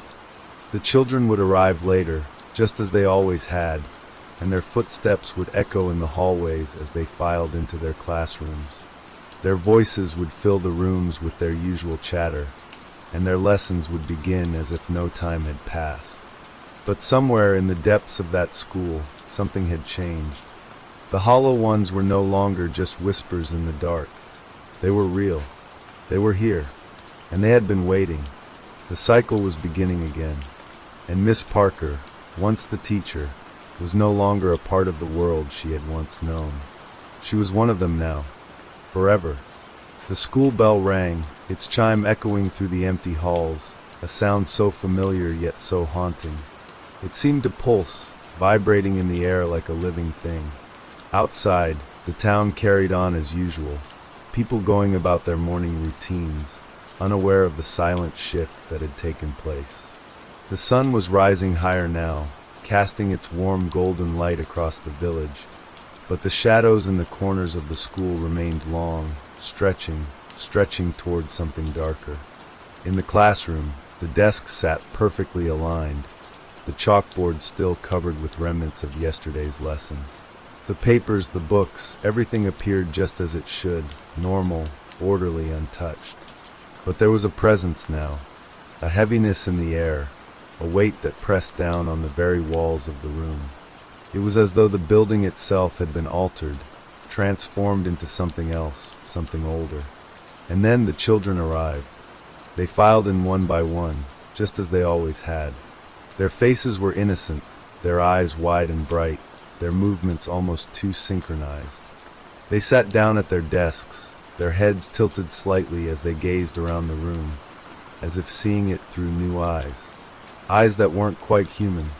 Miss Parker stood at the front of the classroom, watching them with an expression that was almost a smile. She hadn't moved from her place since the moment the last child had entered the room. She was waiting for the moment when they would recognize her, when they would know her for what she truly was. Her skin had grown pale, her face hollow, her eyes dark and distant. She felt their presence before she saw them. The hollow ones were always with her now. The children, the whispers, the waiting. One of the children, a small girl with pale blonde hair, looked up at her with wide eyes. "Miss Parker," she whispered, her voice soft but filled with knowing. "Are you going to play with us today?" The others turned their eyes toward the teacher, their heads tilting in unison, their faces expressionless but expectant. They were waiting, just as they had always waited. They had always known. And now, they were all one, bound together by the same dark thread. Miss Parker's lips parted, but she didn't speak. She didn't need to. Her mind was no longer hers. The hollow ones had claimed her, and their voices now whispered in her thoughts, their desires now her desires. "Yes," she said softly, her voice distant and cold. "I will play. I will lead you. Always." And with those words, the classroom seemed to grow colder, the shadows creeping in from the corners, wrapping themselves around each of the children. They sat still, their eyes wide, their gazes locked on her. No longer innocent, no longer unaware, they had crossed over into something else, something dark and ancient. Outside, the world continued its morning routine, blissfully unaware of the change that had taken place inside the school. The sun climbed higher in the sky, casting long, unnatural shadows across the streets. But inside, the game had begun. The cycle was complete, and Miss Parker, teacher, guardian, guide, was no longer a part of the world she had once known. She was one of them now. She was a part of the hollow ones, bound forever to the dark whispers that would never cease. And they would always wait. The bell rang again, its chime sharp, slicing through the stillness of the room. It was a signal, a calling that echoed far beyond the walls of the classroom. The children, their eyes hollow and glassy, rose as one. Their movements so synchronized it was as though they were extensions of the same being. Miss Parker watched them, her gaze distant yet filled with something akin to longing. The hollow ones, she had once thought them lost victims, but now she understood. They had always been. They had always existed, waiting for the right moment to emerge, to take shape, to bring the darkness with them. And she had led them here. With each step they took, the room seemed to warp, the walls stretching as if reaching toward them. The windows, once clear, now appeared coated in a strange, oily film, reflecting not the world outside, but something else. Something dark, something wrong. As the last of the children stood, they turned their faces toward the door. The hallway outside had changed too. It was longer now, darker. The shadows seemed to grow thicker with every passing second. The laughter that had once echoed in the hallways, the noise of children's voices, had all been replaced by silence. The world beyond was quiet, waiting for the inevitable. Miss Parker felt no fear. She felt no regret. This was her purpose now. This was what she had been drawn to all along. The Hollow Ones needed her, and she needed them. "Let's go," she said, her voice a soft, empty whisper, almost as if the words weren't even hers. They were the Hollow One's words now, flowing through her like water through a cracked dam. She stepped forward, and the children followed her without question. Each of them knew their place. They moved down the hallway, their footsteps eerily quiet, as though they were walking on air. The school no longer felt like a place of learning, but a crypt, a mausoleum to forgotten things. They passed the classrooms, the doors open but empty, the desks untouched. But when they reached the end of the hall, the door to the school's basement stood waiting. It had always been there, but now it felt different. The air around it was thick, heavy with the scent of earth and something ancient, something that had slept for far too long. Miss Parker reached for the door handle, the cold metal sending a shiver through her bones. She turned it slowly, and the door creaked open, revealing the darkness below. A staircase led down into the shadows, the steps so steep they seemed to vanish into the blackness. But she didn't hesitate. The children followed, their small feet making no sound as they descended, one by one, into the abyss. Miss Parker's eyes gleamed, her hollow gaze fixed on the bottom of the stairs, where the light no longer reached. The whispers, the voices of the Hollow Ones, filled her mind once more, their promises and demands weaving through her thoughts like a tangled thread. She stepped into the dark, the cold air wrapping around her like a shroud. And as the door to the basement slammed shut behind them, the world outside, bright and full of life, continued on unaware. The town would wake up tomorrow, and the next day, and the next. But it would never be the same. The Hollow Ones had risen. The cycle had begun. And Miss Parker was no longer a teacher. She was the harbinger of their return. The Hollow children had claimed the world, and there was no turning back. And that's the end of tonight's stories. Keep listening to the sound of rain and fall into a deep, peaceful sleep.